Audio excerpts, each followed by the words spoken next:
Monday Night Football, baby. We're here.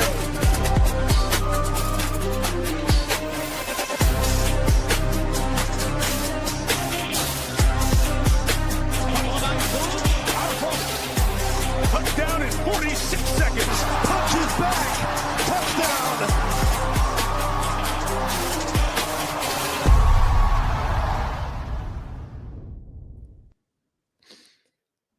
Fantasy football is rolling on DraftKings, especially their $3 million best ball contest here. $3 million to first live best ball draft is what we'll be doing on this video here. $25 to enter, $3 million to first. We're going to be talking all different DFS strategies, from stacking to all the player comps, their training camp, what's going on. And I got my guy, Neil Orfield, with me today, as usual, on a Tuesday. Neil, what's going on, brother? Oh, usual stuff for a Tuesday. Got my final softball game of the season tonight. Going on vacation next week, but I can't really think about any of that because we just have constant news. We're being just constantly bombarded with news and rumors and clips, and this is almost the best time of the year. NFL season is the best time of the year, but like getting all this is so much fun after just months of like doing drafts and like getting nothing and trying to trying to find nuggets that we can hold on to. Now we're actually getting actionable stuff. It's been a lot of fun. My thumbnail and title this week are about Deebo Samuel. I don't even remember if that was a thing last week. That's how quickly we're getting it. I don't know if we had this when we did this show last week, the Deebo signing with the 49ers. That's exciting stuff.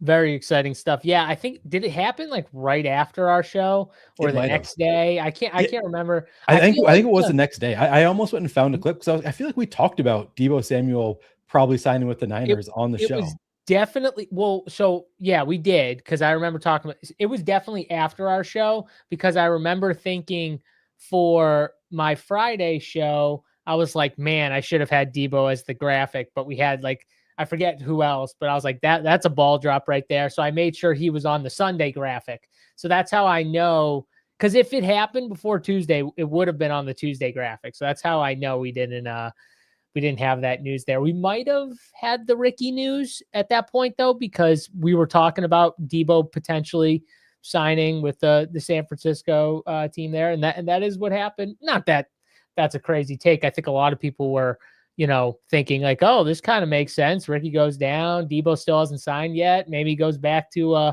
Old Faithful and Kyle Shanahan offense that, let's be honest. I mean, Kyle Shanahan offense kind of helped him, be made a little bit. I mean, not that he's not a good player, but definitely made him look a lot better. And now he goes back to it. We'll see what he can do, but he is flying up draft boards. And I was talking about it on the Sunday show with Big T, my guy Landa, who stopped by, and the 170, 180 Deebo Samuel teams, those days are gone, Neil. They are long gone, buddy. And this is why we were saying draft these guys now, because once they sign, it's over, and it's over, buddy.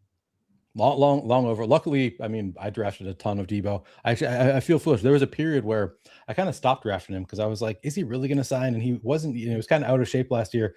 So I was at the time he signed, I think I was at 23 to 24% on both sides, which is really good. But I also like IKB'd off of it, I think sometimes, and I don't know. I think I could have had even more. I just had some skepticism, and now. And then a couple weeks before we get the news, first of all, there was rumors of like George Kittle trying to get him to sign with the Niners. And then there's pictures of Deebo just looking fit. And I was like, okay, this is not fat Deebo. This is not the guy that everybody was wary of last year. This is a guy who is motivated to show people that he can still play. He wanted that contract. Going all in again. Yeah, exactly. He wanted that contract, man. He wanted that. And I'm sure George Kittle didn't say anything. I'm sure there wasn't any behind the scenes talks from any of those players that formerly were boys with Deebo. They got Trent Williams still. I'm sure none of those guys shot him a text like, hey man, what do you think here? What do you think? So Neil, let's do this, because there's so many other things to talk about. Just camp news is flying. Guys are going down. They're popping back up. They're going in the tent. Everything's bleak. And then boom, it's like the Dalton Kincaid. They're like, oh, he's down. He goes in the locker room or car or walks off. Eventually we find out he just got hit in the nuts. So I mean, some of the stuff we got to hold back on the reactions for a little bit, but it is hard when we're just like we're wanting it, right? We need all the news, the info, and sitting on it for a while, like the Luther scare today. There's just so many things. Like I didn't even see that Luther Burden had a scare.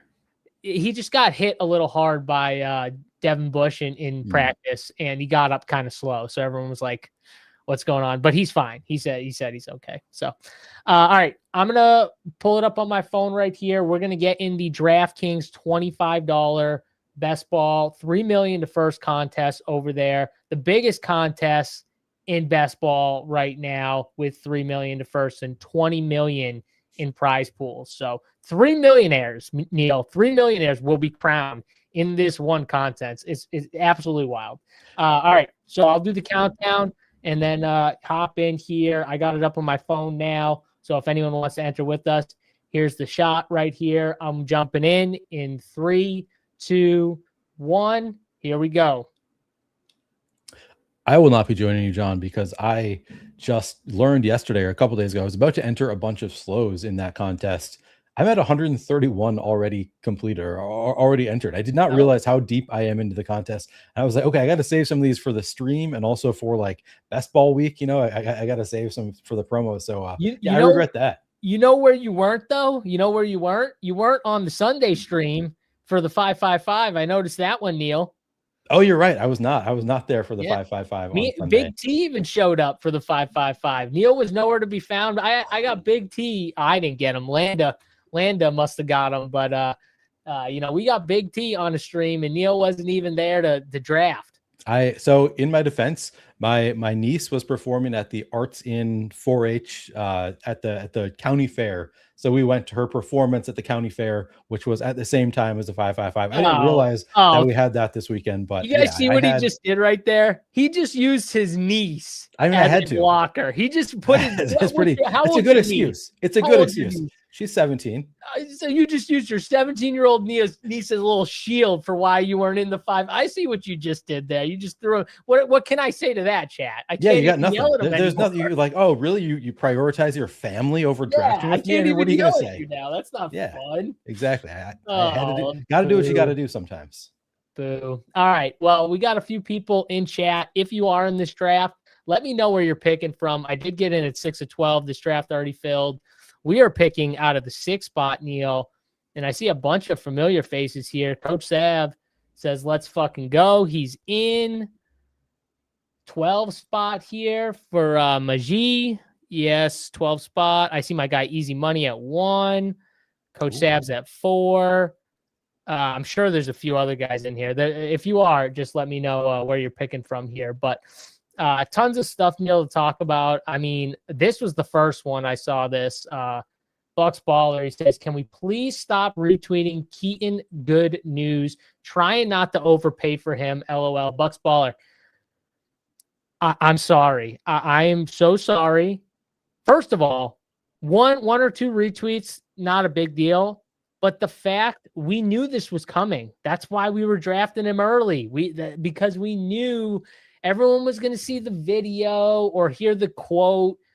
The quote is just, I mean, Neil, I thought he didn't catch passes. Yeah, apparently he catches passes now. They're using them all over the field. It's pretty exciting to see stuff with Keaton Mitchell. I am overweight on Keaton Mitchell, but I did not slam him the way that I wish that I was on the same page as you and JJ and all those guys who were really in on Keaton Mitchell. Davis, I'll throw him in there so he doesn't get upset. I was gonna say you used me, JJ, and then you forgot about Davis. I should have just continued on with it as the bit because everybody is doing that, and Davis is getting more and more flustered for like he's been trying to be the Keaton Mitchell guy. It's like the Ben Gretsch thing. Everyone's like, man, thank Ben Gretsch for being on the Keaton train, and Davis is just sitting there like, bro, I've been talking about Keaton Mitchell since February. Christian McCaffrey or Amon-Ra? Who are we going with, Neil? Which one? Amon-Ra. Okie dokie. I should have just continued with the bit and not even mentioned Davis there. Dude, the thing is, Davis takes credit for so many players. I mean, he's got so many like guys that it's like, come on, you can't have everybody be your guy. I'm not trying to sit here. I like Davis. I think Davis is a cool dude. But to be fair to Davis, if I were to defend him, if you told me he only has 2 guys you can defend him with when he gets them right, it would be Keaton and it would be Terrence Ferguson. All day, Terrence Ferguson. It would be those 2 guys. You think over Mahomes? I mean, yes, you're probably right. You're probably right. Actually, it probably is one of Davis's like 2 the names you associate with Davis this year. To be fair, those are 2 of my highest owned guys. Those are 2 of the guys that I also talk up just coincidentally. Not that me and Davis agree on everything, but we do agree on those 2 guys, and we have agreed on them pretty much this whole summer. That's why Terrence Ferguson, my highest drafted tight end, I think, and Keaton Missile is my highest drafted player. So, all right. Well, let me put you on the spot. Who do you associate with me? Who are my guys this year? AJ Brown for sure. That's not even like a question. Jonathan Brooks, Brooks might be 1, but AJ Brown would be 2 if not. So it'd probably be, if I were to associate you with 2 players, it would be AJ Brown, Jonathan Brooks. That's pretty good. That's exactly who I would say. Travis Hunter, maybe not. Scream with each other every week. I know. Yeah, we have a pretty good idea of who each other's guys are. Yeah. Neil's like, you. Let me just test JSU to see if he's listening to me when I talk. Yeah, I mean, do you know who I draft? I mean, I just ask you every time we do drafts. Who would you draft here, Neil? Yeah, that is fair. Who are my 2 guys, Neil? If you had to associate me with only you literally just said them. You literally just said your guys. Well, oh, okay. I thought you were going to throw one other guy in the mix. Okay, let me look at a draft board and see who else I would throw in. I know Bears, but I'm trying to think like who are your Bears? Would it be? Yeah, probably just Burden. I think Burden over Colson Loveland. Yeah, my 2 highest owned players are Keaton Mitchell and Luther Burden, like by exposures. Terrence Ferguson's my highest known tight end, but those are my 2 highest known players. So yeah, I mean, it'd be those guys pretty much. We're back up here. AJ Brown just goes. Kick is saying Malik Neighbors in the second. Derrick Henry's still here. Is Brock Bowers there? Brock Bowers is not. He went to the right here in the 10 hole. JT Brock Bowers. Do you know that you're not showing your screen? I'd be fine with Neighbors. Okay. I did not even realize that. All right. Yeah, I'm fine with London or Neighbors. Okay. I'll go London because we're about to time out anyways. But no, I didn't even realize I wasn't showing my screen. I apologize for that. Sorry, we got a roll talking. Yeah. See, chat knows though. Look at this. T-Ferg, Keaton, Burden. Yeah. Easy. Chat knows. I kind of trolled Davis, not really Davis, but like I made a joke on Twitter where I put up, is this what people mean when they say T-Ferg is going to be the wide receiver 3 on the Rams? And it was showing the wide receiver 3 on the Rams put up like 39 fantasy points last year and 8.5 PPR. And people were obviously mad about that. But I draft T-Ferg. I actually like T-Ferg. I'm overweight on T-Ferg also. I was going to say, I don't remember fighting with you on T-Ferg. So I'm actually I wouldn't say I'm a big T-Ferg guy. Like I'm overweight, but I'm not like 20%. I'm like 10% T-Ferg or something like that. It feels like a bigger thing though when you're overweight on guys that the sidekick doesn't give you, because it's like every time I take T-Ferg, it's me IKB. Not every time. It sometimes does recommend T-Ferg, but almost every time it's IK being off of the sidekick. So it's like there are guys that I feel like I'm really high on because I really like the player, and then I look and I'm like 10% because it's like, oh, these are not guys that the sidekick likes. Right, exactly. And if people don't know, the sidekick is this tool to the right here, Sims tool over at Legendary Upside. But it's funny you say that because every now and then I'll send my guy Sacrilegious, I'll send him like a message about just randomly about some player, and I'll just, be like, the sidekick's too low on this guy. You guys need to bump his inputs up. I'm yelling at him in there. And Sack, he comes back with like the nice friendly, response, like, I just think these guys are better picks, you know what I mean? But just like very, very nice, you know what I mean? And last week I sent him a message about Caleb Williams. I said, you guys are way too low on Caleb Williams. You guys need to bump him up, bump his inputs up. And, he sent me back I just don't agree. I think Jalen Hurts, Jaden Daniels, all the guys around him are kind of better picks. Well, What do you know? I had Sacrilegious in my DMs yesterday, just letting me know that the sidekick did bump up Caleb Williams' inputs yesterday. So we might start to see some Caleb Williams in the old kick here coming up, which I never see Caleb Williams in the kick. I don't know about you. I did a draft on the other site today where I got Caleb Williams recommended to me. It was like I had Burden and it was at like pick 80. So it was still after. So we're up right now. Devontae Smith is top here by ADP. We got Love, Ibuka, Zay Flowers, Lad McConkey. Who are you into? The kick saying Love. I wouldn't mind a rare. I don't have much Ibuka, so I wouldn't mind getting a rare Ibuka share. Okay. Or Zay Flowers. Let's do Ibuka. Yeah. Do you not like Smith? I do like Smith. He has a hamstring injury today, so I'm just like kind of like waiting around. I have a ton of Devonta Smith already. I have him in a 555, so I'm in my only 555. I should specify. So yeah, I'm in on Devonta Smith. We got a lot of guys to me that are kind of the same tier, and I have a ton of one, and he has a hamstring injury right now. I don't have much Egbuka, and I can totally see the case for Egbuka. So I, since I like the player and he's going in a range that it's slightly earlier than I like to take him, but I think it's fine. I don't mind getting some there. Got Spunky here. Good afternoon, gentlemen. Someone started my draft with Drake May at the 101. Why didn't you let me know that you were going to be in a draft where Drake May was going to go 101? I would love to be in that draft. Would have been a good one to have the 102. A really good one. Yeah, seriously. I hope that one sticks for you. But yeah, no, that's pretty awesome here. Caleb pretty clearly has QB2 potential. I mean, I think his potential is literally as high as you can almost go. Yeah. I mean, it probably not Josh Allen. Josh Allen's just such a cheat code. It's hard to anyone to be put up in his category because he just gets so many cheap 1-yard rushing touchdowns, Neil.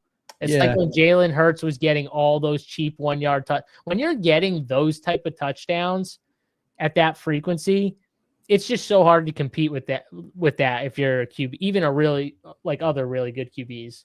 Yeah, I mean, Josh Allen pretty clearly has the highest floor and the highest ceiling, I'd say. But yeah, Lamar Jackson, nobody's surprised if Lamar Jackson outscores him this year. Lamar Jackson averaged 28 fantasy points per game 2 years ago. Like we saw the massive potential for Lamar. Also, I think Jaden Daniels probably has that kind of upside if he can stay healthy. So there are other quarterbacks with that kind of upside. But yeah, like Josh Daniels. The problem with Jaden is when Lamar was having those big I don't think Jaden has the elusiveness of a Lamar Jackson, like the speed, elusiveness combo, right? A lot of times when Jaden is rushing, it's normally towards the sideline where he's trying to get out of bounds. Yeah. I mean, Lamar is just where he's fun. Already rolling out, and then he's like, okay, nothing's open, I'll just run. Lamar would just if nothing's open, he would just take off and juke two guys and run away. I don't know if Jaden has that in him. But maybe I'm wrong. I like Jaden. I just don't know if he's got that type of game. I think that's fair. So we're 3 wide receivers right now, Neil. We got Garrett Wilson at the top of the kick. Travis Etienne for a week 17 with Drake London. I like both of those picks quite a bit. Whichever is your preference there. Cam Scadaboo's here. I mean, I don't really have a preference on these guys. So let's go. I mean, you start up Etienne. Let's go. Etienne. Okay. Yeah, I think I have him ranked the high. I'm pretty low on Wilson and Scadaboo. I don't know about you, but the injury just worries me with Scadaboo. I like the injury is coming back from just worries me. The style of runner, it doesn't feel right to me. Yeah, it's a tough one with Scadaboo because I can totally see the potential because I'm he's a beast. He's he's going to give it his all. He's going to catch some passes, which is pretty huge on a site like DraftKings, full PPR. So I have a fair amount of Scadaboo, and I've also heard people say he's not the type of running back who's going to be affected as much by this injury as Pollard because he's not reliant on his boost. It's just not really his game. So maybe it's not going to affect him the same way it affects other running backs. But I'm with you. It definitely keeps me from being all in on Scadaboo. So I'm slightly overweight. I think if we did not have this concern, I would have 25% Scatterboo. So yeah, I'm slightly overweight right now, but I definitely have that same concern. Yeah, no, and was the CW was saying Caleb Williams, pretty good ground game. I'm surprised people don't view him like the Hurts, Daniels, Lamar. Yeah, I mean, he's a little different the way Not the he same like level. I don't know. I don't know if he's not the same level. I just don't think he uses it in that way. He uses it more to like evade. So like when he's dropping back in the pocket, he's downfield, and then he's like at the last second, like spinning out and rolling out as a guy's like trying to like attack him. Whereas like Jaden will just drop back, or Lamar will just drop back, look, and then go. Right, it's a little different. Say like Hurts was similar. I feel like Hurts has run less the last 2 years, but I could be wrong. But just in general, I think it's just a different way in which they run. I think athletically, though, honestly, like Caleb Williams is. I don't think people realize how athletic he is. Like that's what CW is probably saying. I don't know if I'd put him in the category of runners as those guys. But I think athletically, he's right up there. Yeah, when I say he's not on the same level, I guess I mostly mean like he's not on the same level as far as using it, like as far as fantasy production on the ground. But yeah, like maybe at some point he decides that he wants to be that guy and does start using it more. I mean, I was hoping we get Scatterboo at 54. At that point, I'd say he's a slam dunk. Yeah, I mean, I think we get a really good pick though in Swift here at 54. What about you? Yeah, I like Swift here. We've had Monungai dealing with some soft tissue injury. Yeah, and we got Amon-Ra here. We get a little Bears bring back. Yeah, I like this here. Get a little Swift action. I got about 9% Swift. I like Swift. He's a solid. I think he's just going to give you like solid weeks, Neil. He might not give you the massive weeks with Monungai just being around, annoying him and stuff like that. And unless you're worried too about old Roschon Johnson back in the mix. I don't know if people saw this, but he was working in with the 1s and 2s, Neil. I mean, if Roschon Johnson is the one pushing DeAndre Swift, well, then DeAndre Swift's going to be a smash, guys. Yeah, I mean, that is accurate. Yeah, if we're not seeing a ton of Kyle Monungai, honestly, not the most talented running back either. Like I think DeAndre Swift is just very clearly the most talented running back in that room. So yeah, I'm not too concerned about either of them. Really, like I don't think either of them has the potential to like overtake him. I gotta find this. There was a quote with Ben Johnson and DeAndre Swift, and I could have sworn it was like, "I'm totally comfortable with him as a runner. There's like other things with his game that we got to shore up." And I was thinking in my head, I'm like, "Wow, is it like blocking? I guess it's not pass catching. You know what I mean? It's not like route running. It's like so maybe he was talking like blocking or something, but."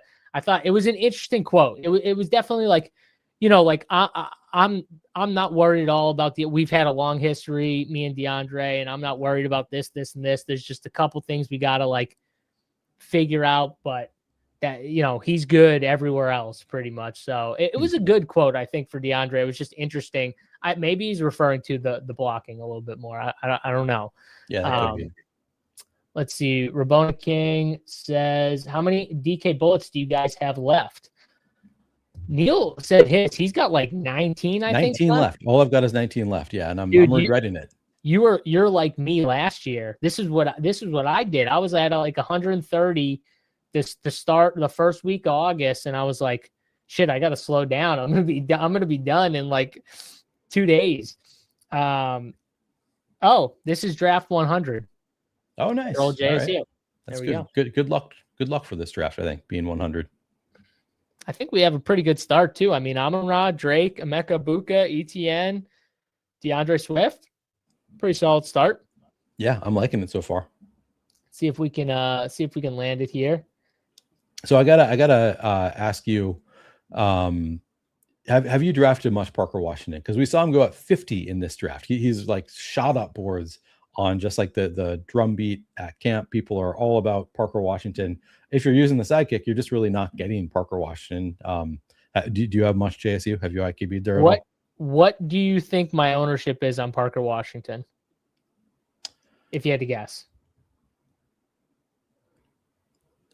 I'd guess 0%. It's not 0. I know that. Okay. It's low, but it's not 0. Then I'll go 2%. I have Parker Washington. Hold on. 5%. Oh damn. Okay, so you have IK beat a bit.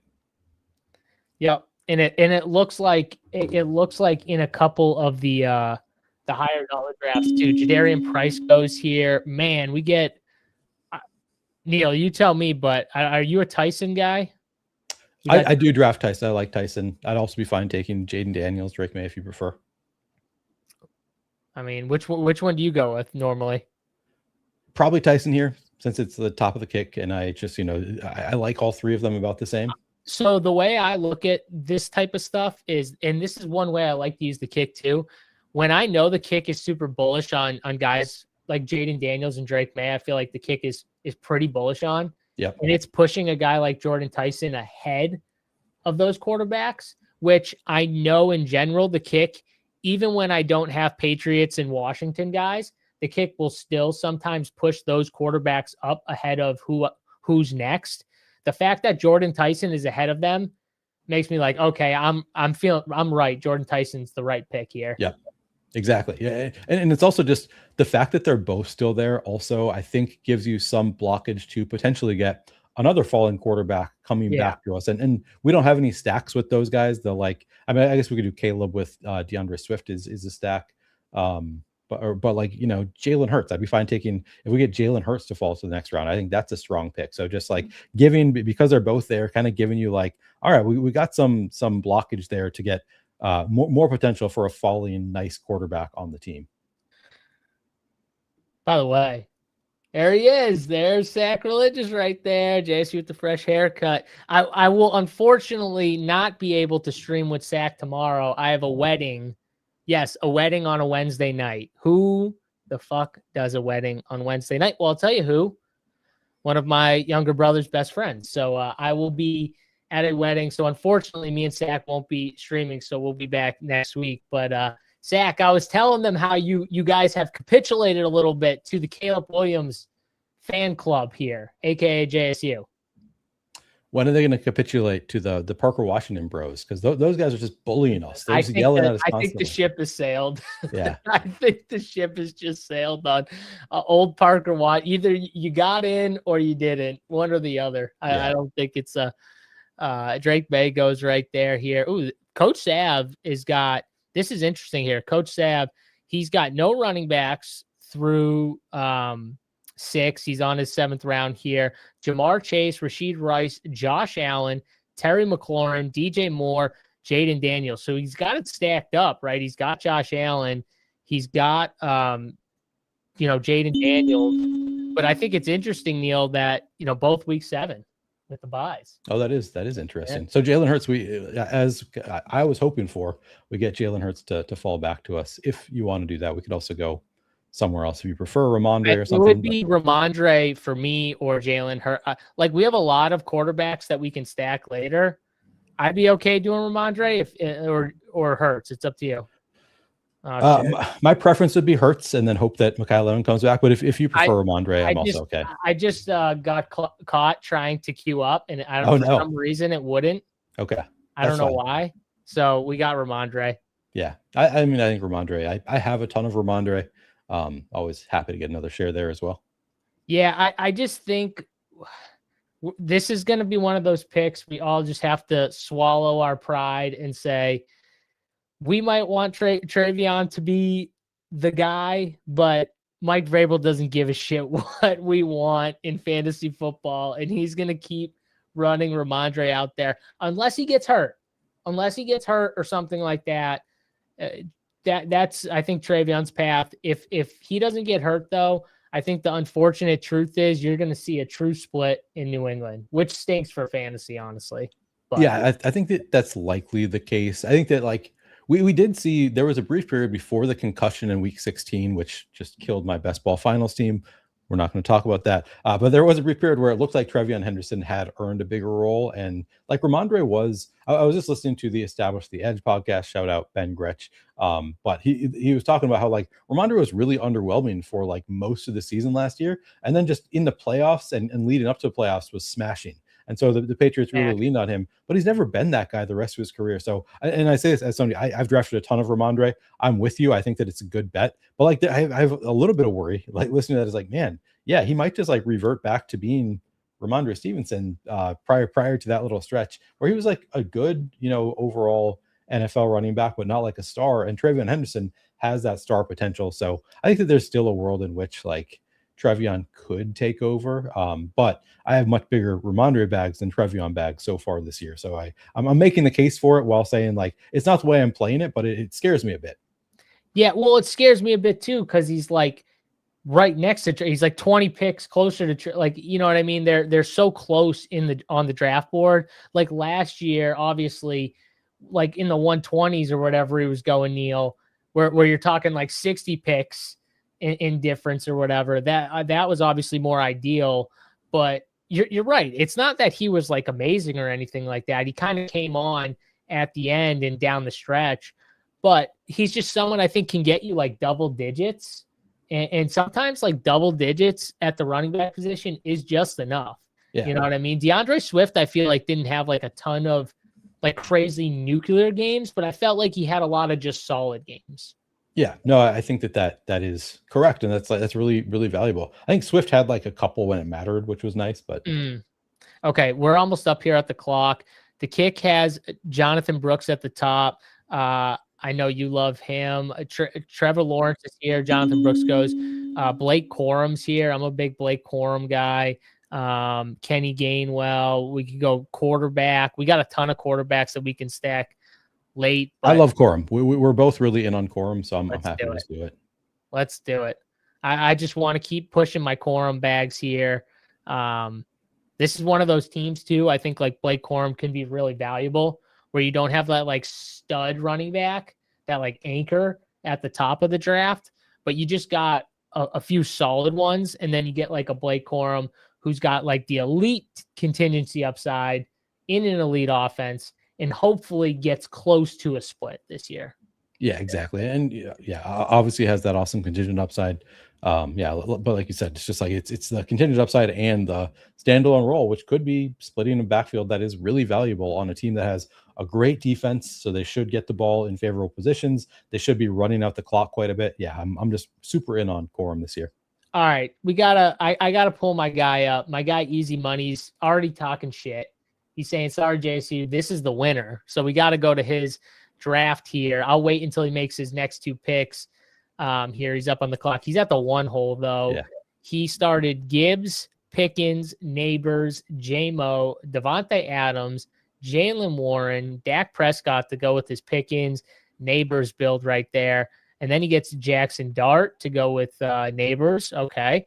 Let's see what he does here. Neil, what do you think about this this team so far here through what's he got through 8-9 picks here? Yeah, we'll see the 9th pick. This is really going to decide things for me because so far I'm like I like the team. Dak Prescott, bit of a pulled him up higher than we would have pulled up Prescott. Like he took Prescott ahead of, but he wasn't getting him back. He was not. So it was definitely, but still, he took Dak Prescott ahead of Drake May and Jalen Hurts and right. That's true. Better quarterback. So that's my one concern. I think it's a killer team though. Yeah, I think he's not wrong. That's an awesome team. Chuba Hubbard, even though I am the Jonathan Brooks guy, I think Chuba Hubbard is a great pick at 97. I have no issue taking Chuba Hubbard there. There is still a world in which Jonathan Brooks gets hurt or just isn't the guy that I want him to be. And Chuba Hubbard still is a guy that they trust. So yeah, I think that's a killer team, even with the pull up of Dak. But yeah, I know that it was to get the stack pick. Yeah, I mean, clearly, at this point of the season too, you're not getting a lot of huge ADP fallers. Yeah. I feel like in these drafts, we got the best price on a lot of these guys. Like you said, Parker Washington went at what, 50 in this draft.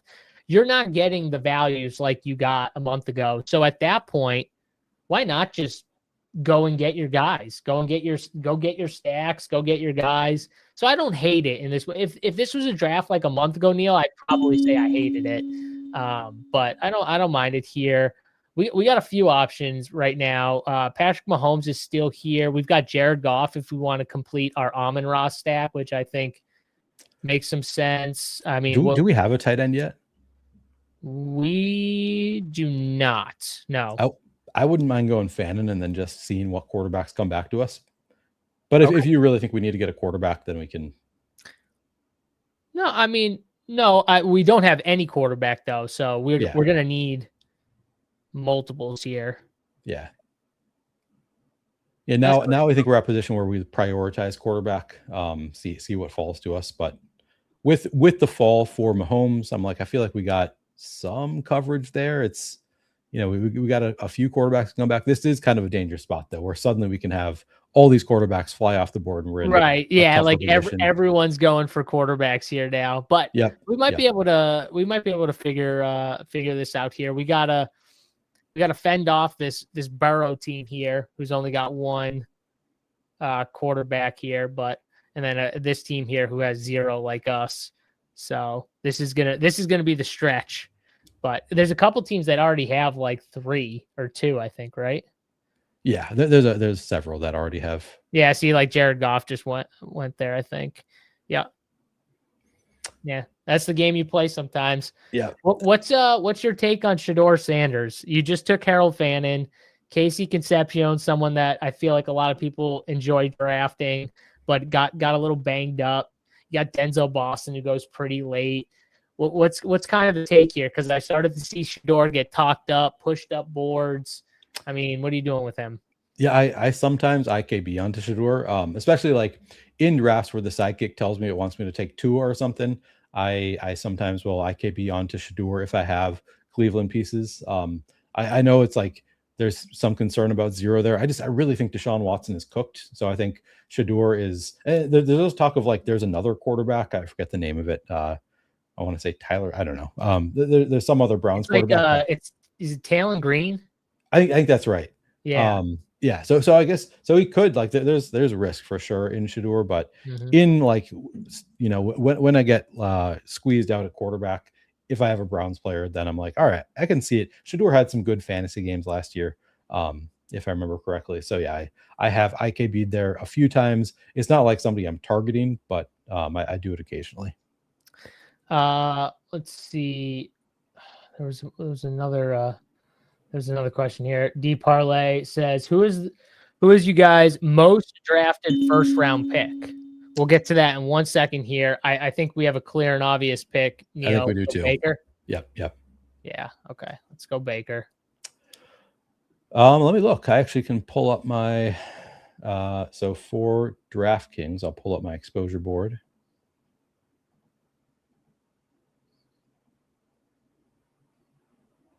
Oh baby. It's a good one. I'm pretty happy. Who is it? Jahmyr Gibbs. What? How much do you have of Jahmyr Gibbs? 12.7%. Yeah, that's pretty good. Okay. So so in my defense, very it's not, spread out.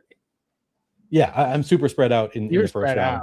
But Jahmyr Gibbs was my 101 before he was the consensus 101. So some of it is getting him at the 102. Yeah. So, but you were taking him ahead of Bijan the whole time. Yeah. So that helps. And I've also gotten lucky with the 101. All right. So my highest owned first round pick. Let's see. I'm going to guess CeeDee Lamb or Amon-Ra. It's going to be my guess. CeeDee Lamb, 17%. Wow. Okay. Yep. I got 15% Amon-Ra, 17% CeeDee Lamb. Let's see who the next highest owned guy is. I got 12% Gibbs too. Oh, look at us. Look at us. I mean, that's good. I think that's because though we were drafting all throughout the year and we had Gibbs the one the whole time. Yeah, that helps quite a bit. Yeah. That's probably what it was. Because if you guys just started drafting just like a week or two ago, the Gibbs Bijan was a flip. So like Bijan was almost always going at the 1. Gibbs was going at the 2 or the 3 sometimes if like people moved up Chase or Puka or something like that. So yeah, that doesn't happen now, but yeah. Look at that. Yeah. Who's the lowest guy you have in the first round? Like who's the guy you have the least? I'm guessing we might be at odds here, but let's see. It's James Cook. I have 5.6% James Cook. Oh, okay. Does he technically still have first round odds? Oh my God, Keaton Missile went. Wow, that's okay. Coach. Oh man, Coach Tyler knows, Shuck went too. Coach I was knows thinking this would ball. be a good spot to get Tyler Shuck, and he already goes. Coach knows ball. I knew we were gonna get screwed because that guy had one QB. This is the problem with going tight end early is you get into this tight end like range right here. Who do you like here? I'm not an Aaron Jones guy. I like Jalen Coker. I was Who gonna do say you Jaden Higgins as a potential. We could get the back stack there too. Okay, I'm in. Yeah, he's been talked up quite a bit. I saw was it Nico kind of talking him up a little too? Yeah, that's true. Nico was saying that he could be. I forget what he said, but he was like He's making it sound like he was gonna be better than him someday. He said he's a dog, is what he said. I love that. Yeah. Okay, so James Cook is technically still ADP wise a first rounder, because if that's the case, he's definitely mine too. I've got 1% James Cook. Do you not put this stuff? You know, you can if you put this into the solver, Best Ball Explorer, it's easy to like see this stuff. So I'd recommend doing I just that. didn't want to make another tab on my computer. Oh, okay, yeah, gotcha. So I just pulled it up on my phone, but yeah, no. All right, well that was fun. Let's see the board here. Okay, so we're through 11 rounds right now. For people just listening, Amon-Ra St. Brown, Drake London, Emeka Ibuka, Travis Etienne, DeAndre Swift, Jordan Tyson, Ramondre Stevenson, Blake Corum, Harold Fannin, Junior Baker Mayfield, Jaden Higgins. A 1-4-5-1 is our start. Neil, what do you think so far? Any mistakes? Anything you like, don't like? What do you think? Yeah, I mean, we have not had the best luck with our quarterback since only getting Baker and having to reach to get Baker to get one quarterback is obviously not ideal. So it could be argued that we made a mistake going Fannin when the kick wanted us to take a quarterback. I was willing to try my luck with those quarterbacks maybe getting pushed and potentially we could have made a mistake on not going Hurts and instead of Stevenson too. Yeah, and that was kind of an accident too. Yeah, so it's been, but I feel good about the team overall. I think that like we're in a pretty good spot. We're very balanced. If we can get another quarterback, and we're going to get another quarterback, I think with one of our next two picks. Yeah, I'm happy with where we're at. Malik Willis. I saw Malik Willis in the 140s today. I guess he hasn't looked that great in camp. Dude, I did a draft. He fell to me at 165 in the $3 play action. Okay. I was like, hello, Malik. Yeah. It's just one of those things like you just bet on. Sometimes you just got to bet on like these players that are in just like, or should be in great game environments. And I mean, I'm a Malik Willis guy here. I think at 139, I'm fine with that. Yeah, we can go Malik Willis.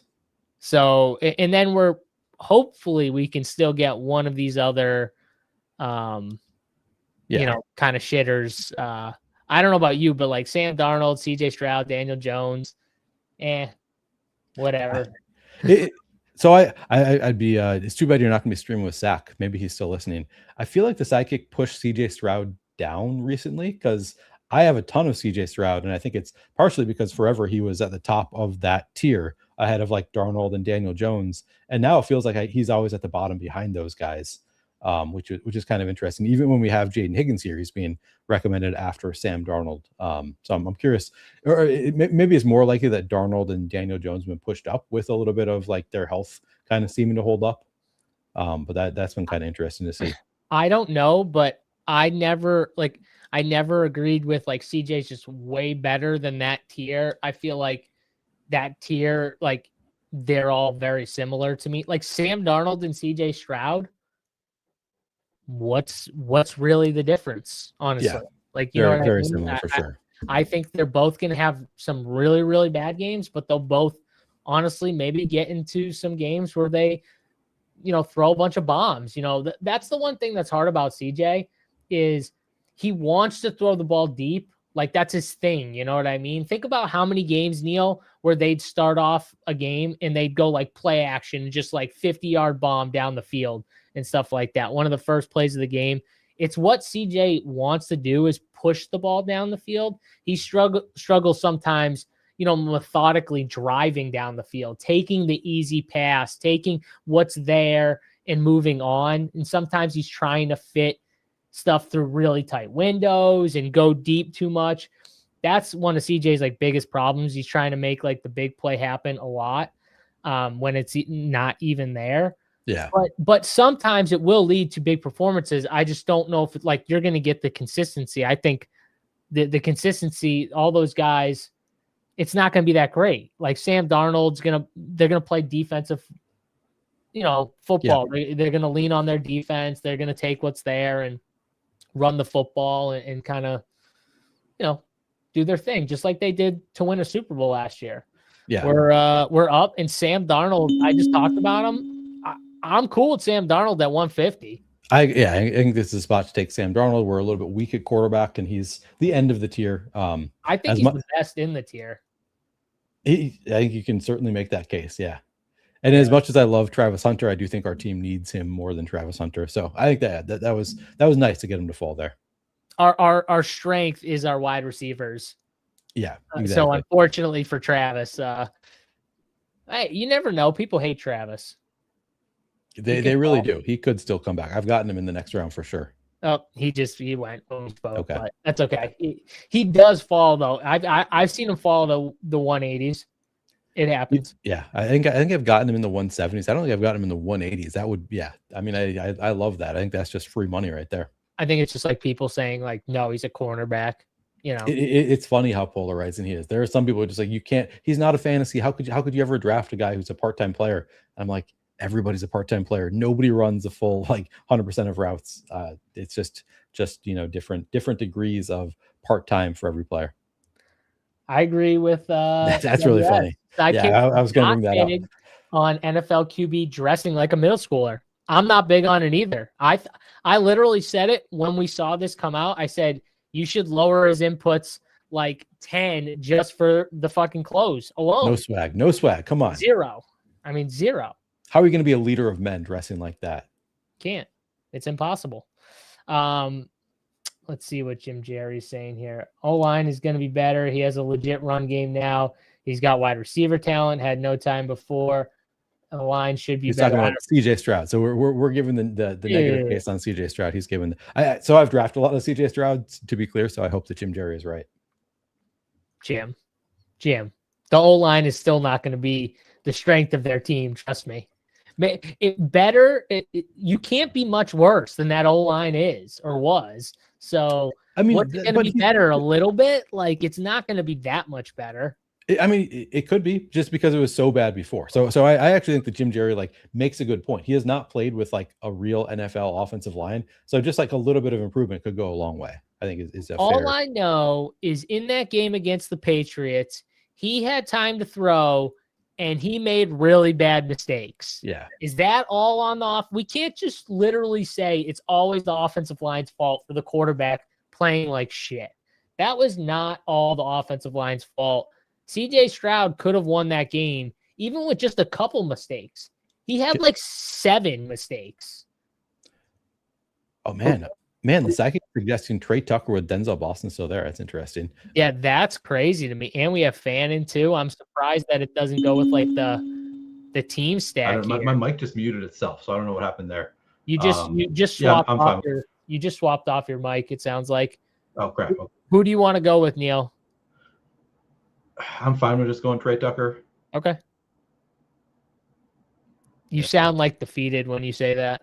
I'm not excited about it. I mean, I like Dylan Sampson, I guess. Also, there you go. Now you're back.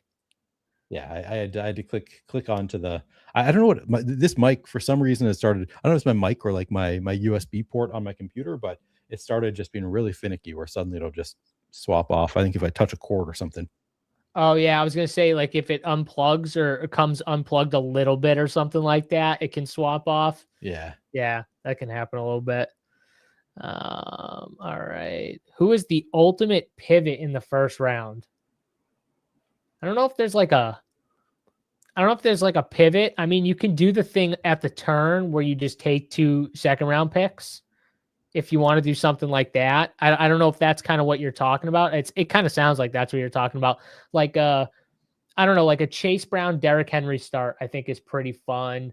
A Kenny Walker, Omari and Hampton start. I think those are fun Ashton Genty, Brock Bowers starts. Neil, what do you think? Yeah, I don't do a ton of like pivots, I guess, at the turn, especially on DraftKings. I could see pivoting and pulling up Brock Bowers. I think is a fun one. I've seen psychic users do that at the 1-2 turn. Go Genty Bowers at the 1-2 turn, which I think is totally viable. I think you can even do Bowers with like James Cook at the turn. It's kind of fun. I think Bowers could just again. I said this last year that I thought like he has the upside to absolutely smash even at the 1-2 turn. Like he could be a top 5 pick next year if things really go how they, go right for Brock Bowers. He could really separate at the position. So yeah, I would say he's one that I don't mind pulling up. I wouldn't take him, to be clear, in the top half of the first round, but at the end of the first, top of the second.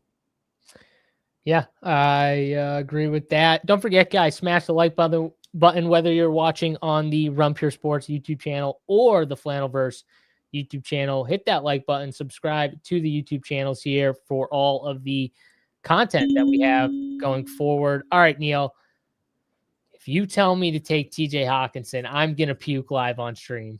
All right. I won't tell you that. The sidekick, though, is telling you to take TJ Hawkinson. So yeah, I don't know. I know what the sidekick's telling me to do. But we should take a tight end. We Greg Dulcich is here. He's been a little banged up, but he's with our quarterback. So I wouldn't mind Dulcich. If you want to pull up T-Ferg, I'm fine with it. All right, we'll do Dulcich here, and then we'll see what we the one thing I like about Dulcich here is we have 2 tight ends left with week 11 buys, and Harold Fannon's a week 11 buy, so we can make our choice between whoever is left of the 2. Yeah, I like that call. So just like give us more outs. Yeah, exactly. We've got 2 options. Hopefully one's there and it just makes the option for us, I think is the easiest answer. But if we got to choose, we got to choose. So right now we've got a 3-4-6-2 build right now going after 15 rounds here. So still got about 5 picks left. And the kick is still saying, hey guys, keep taking the blue, keep taking those tight ends. Yeah. T-Ferg goes, so we're not gonna get that back, but plenty of strong options here. Schultz, I think, is good. I would, of course, be fine with Hawkinson. Kate Otten, I forgot that we have Baker also. So yeah, this is plenty of good tight end stake here. To be clear, I would have taken T-Ferg over Dulcich if Harold Fannon's week 11 wasn't a week 11 buy. I just knew we were going to get stuck in that issue. So yeah. I don't think either of them was likely to come back to us. I don't know who would be more. I think T-Ferg probably more likely to come back to us. You never know now in these drafts. You really don't. Yeah, and especially with like, I feel like he's starting to catch some steam. You got guys who have been on him from the jump, talking him up, and maybe people weren't believing at first, but I think now people are starting to buy in on maybe the potential is there for T-Ferg. Maybe there is some upside with someone like T-Ferg, so they're kind of pushing him up a little bit. So that's just kind of the way it is. I guess it's a little unfortunate, but I mean, it's still 16th, 17th round most of the time he's going in, but yeah, he's still going in a totally like a good fair range. Yeah, very fair range. I love him on like Bowers teams where like you're not counting on him, but you know that he's got that potential. That's my favorite too, where like you don't and I have so much. I know you're the same. We both have so much Brock Bowers. It's like Shedeur Sanders goes, but he's like the perfect fit with them. Kate Otten fits our quarterback. I mean, yeah, I would just do the quarterback stack there. All right. Here's one where I'm struggling with the kick suggestion is Calvin Ridley. I've been IKBing off it like crazy. First of all, because I already have a ton. Like I was drafting a lot early on, but like the rumor is that he's fighting for being the wide receiver 3 on the Titans, and to me that is just a scary position. So I've been sometimes IKBing off of Calvin Ridley lately. I don't know if you've been doing the same because and I also already have bags of it, so I'm like, all right, I'm comfortable like just not really taking Calvin Ridley until we get some more bullish rumblings. If first of all, if you're just clicking on the kick, you're going to have a lot of Calvin Ridley. You're going to have more than 6% Calvin Ridley because he pops up there a good amount, and I get it. My issue with guys like Calvin Ridley on specific teams like the Titans are your bet is kind of like, okay, maybe he gives me some early usable weeks, but those late usable weeks are dead. Like I don't think you have any chance of that. And I hate that for guys like this. You know what I mean? I personally, Neil, for my wide receiver 7, 8, whatever Calvin Ridley is, like I would rather take a shot on Alik, who's undrafted right now. And he's technically probably the wide receiver 4, right? But he's the one pushing Calvin Ridley. And if I give you odds, like what are the odds that Alik Ayumanyor, by the time we hit the halfway point of the season, is just like out snapping and has more routes per game than Calvin Ridley? What would you set that line at? Like 30%. Well, 30? more than Calvin Ridley. Calvin Ridley, Calvin. maybe higher than just Calvin. I guess I'd put it 40, maybe 40%. Yeah, I'd go like 55, 60%. Okay, so you're I don't think he's going to be able. I think they're going to be bad. They're going to play their young guys as it gets later and later. I don't know. I'm not in on the Calvin Ridley, Jerry Judy's of the world. So I'm with you there. Who do you want here, though? I would Jeremy Bernard, or I do like Jerry Judy a bit, but yeah, probably be Jeremy Bernard here for me. Okay, you want to go Jerry? Yeah, or Jeremy? Either way, yeah, let's go. Yeah, let's go Judy. Let's get you a Judy share. You got to get Pearsall out of your. Oh, you're sorted by ADP. Okay, so you're not going to get Pearsall by anyway. ADP. Okay, I was like, shit. You got to click something so we don't get Ricky Pearsall. He is out of my ranks completely. Good. Yeah. So 3-4-7-3. I just took my first Jerry Judy share. That's your first ever. Damn. Okay. Yes. Happy to be a part of that. Team no Jerry Judy. Team no Jerry Judy. Team 1 Jerry Judy, actually. Yeah, Team 1 Jerry Judy. Jeremy Bernard, though, is another guy. I don't know how you guys trust this young guy with Aaron Rodgers. Like, rookies and Aaron Rodgers, they just don't mesh well. They don't. You make one mistake, he's yelling at you, he's putting you down. Most of these young guys probably can't even handle it. Like, Aaron Rodgers is a totally different animal. I mean, you saw him on Pat McAfee. The guy says whatever the fuck he wants. He doesn't care. Imagine what he's saying to these young guys. Imagine how he's ripping these guys when they make a mistake. Yeah. I'm sure it's not easy to handle. On top of it, they all like want Aaron to like them. You know what I mean? So they're all trying to be like buddy with Aaron so they can get the ball. I don't know. I can't. He's another guy like I really struggle to click. I can see that, man. You have so I usually do the Jeremy Bernard click just because it's like he goes late enough that I like the upside, and I think it's most likely that he's going to be the slot receiver there. There is obviously some concern of like they talk about like he's fighting with Roman Wilson for the spot. And Roman Wilson like has been pretty decent at times, so it makes me a bit concerned about it. But I'm more comfortable clicking Jeremy Bernard than Calvin Ridley.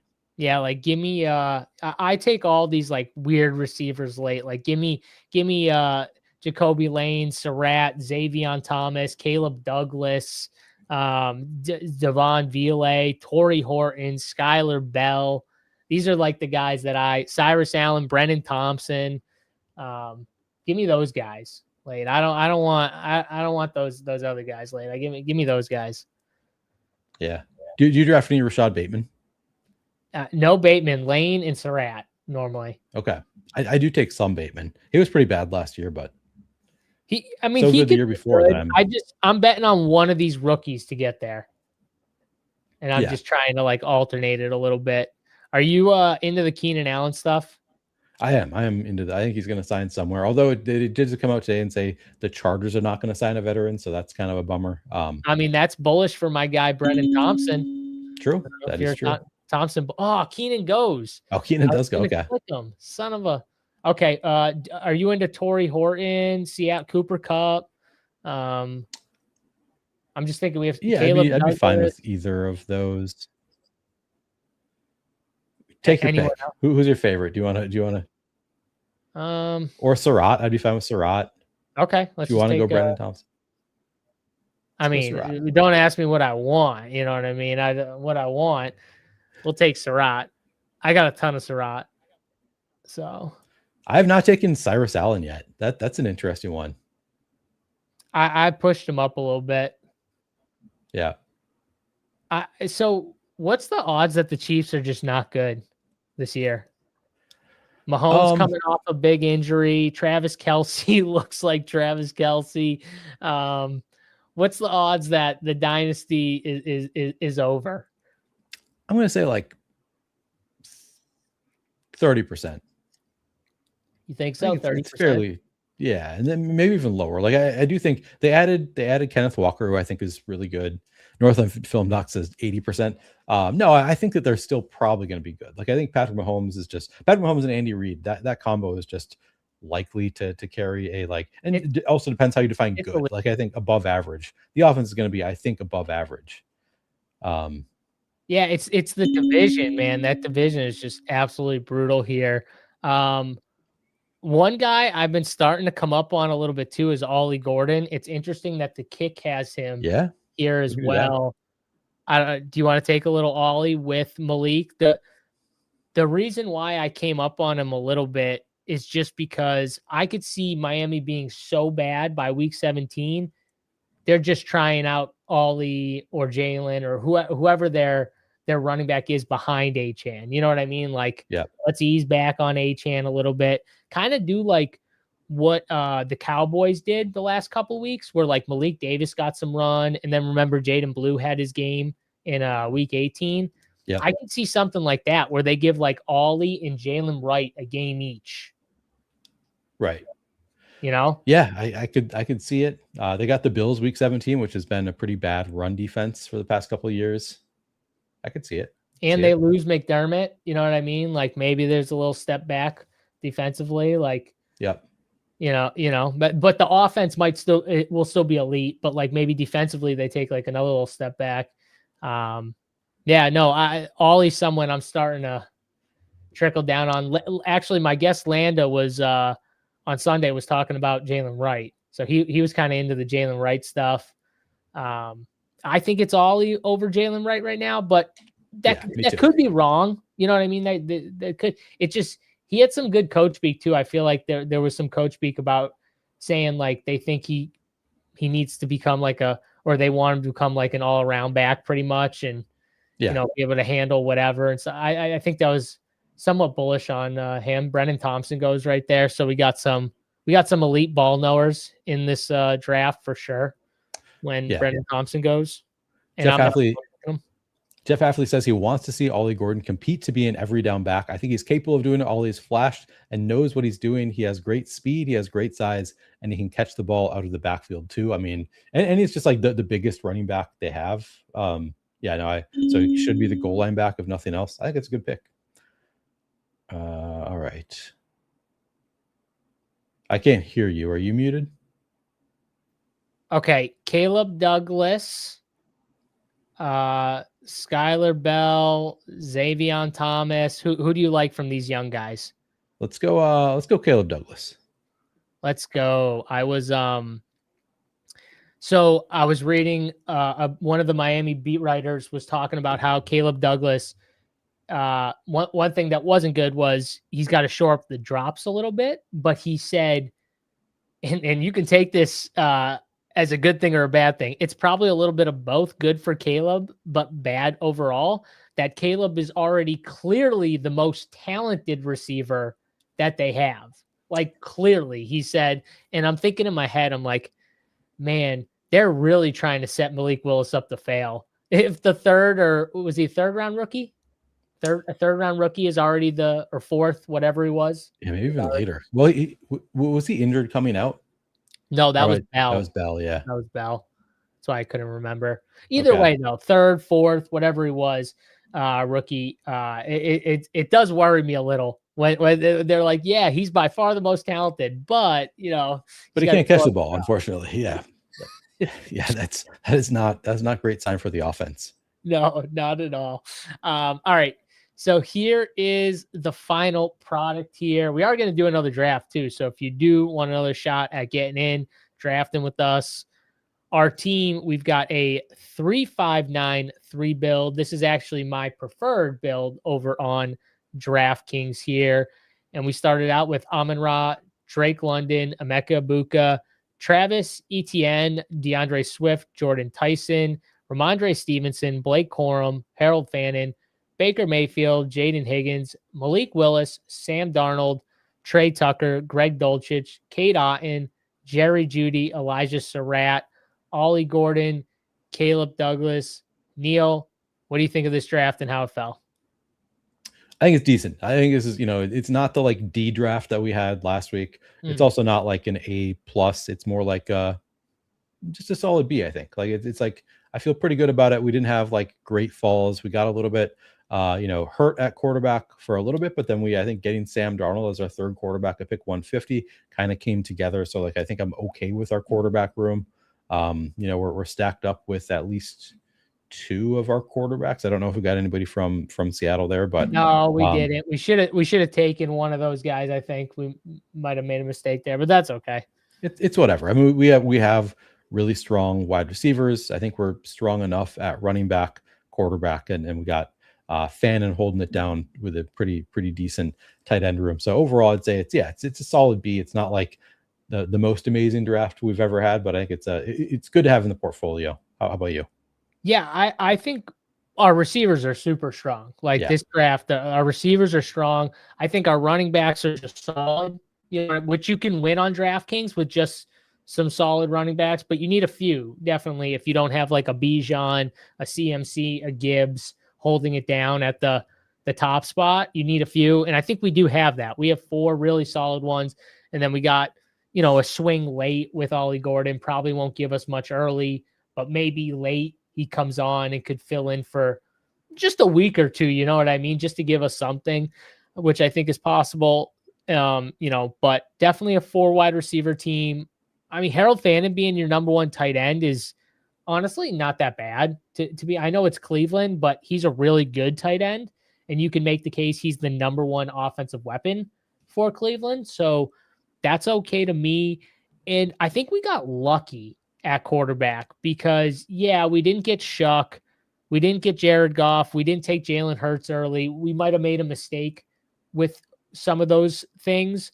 But the way we got Malik and then Sam Darnold at 150, I think we got really lucky to get the quarterback room because we could have been stuck with something really gross, like reaching for Shador or Geno or Carson Beck at the end. Like, we could have been stuck doing something really gross because this team needed 3 quarterbacks, so I think what we got late, we were pretty lucky to get. So agreed. Yeah, that is our draft. There's a couple people in here. Yeah, we can look at your team. Let's do this. I'm going to look at, we'll look at some of the teams in this draft, but let's hop in another one here. I'm going to pull my phone out right now. We're talking the $25 best ball tournament on DraftKings here with $3 million to first, $20 million in prizes over on DraftKings here. I'm going to do the countdown right now, and then you guys can hop in. So here we go. Got my phone ready. We're jumping in 3, 2, 1, and we are in. And we're 4 of 12. So 4 of 12, if anyone wants to draft with us, jump on in right now. All right, let's look at team 12, Neil, before we hop over. So we've got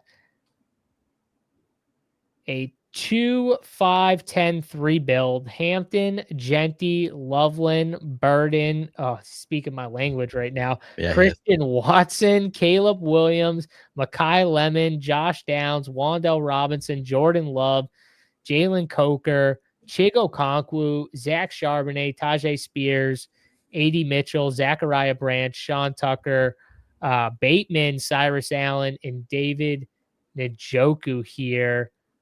Neil, what do you think of this build? I mean, I think from a stacking standpoint, he did a really good job correlating. He got some even like team stack correlation where he's got like the Hampton, and then he took a late David Njoku, paired it with Cyrus, from the Chiefs to get a little like correlation stack, and starting out with 2 running backs and a tight end, but he got like Lemon, Downs, and Wandale, which I think are all set up to be pretty good receivers, especially on DraftKings with the PPR.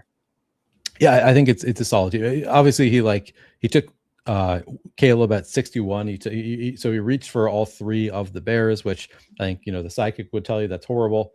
I like he wasn't getting them back. We would have taken them. We would have definitely taken them. Right. Yeah, no, I think that this team could work. Like that's if you are going to make the bet on Luther Burden and Colston Loveland both paying off of the 3-4 turn, it makes sense to take Caleb there. Like you're betting on the Bears just being awesome. Yeah, he'd stacked it up really well with his quarterbacks.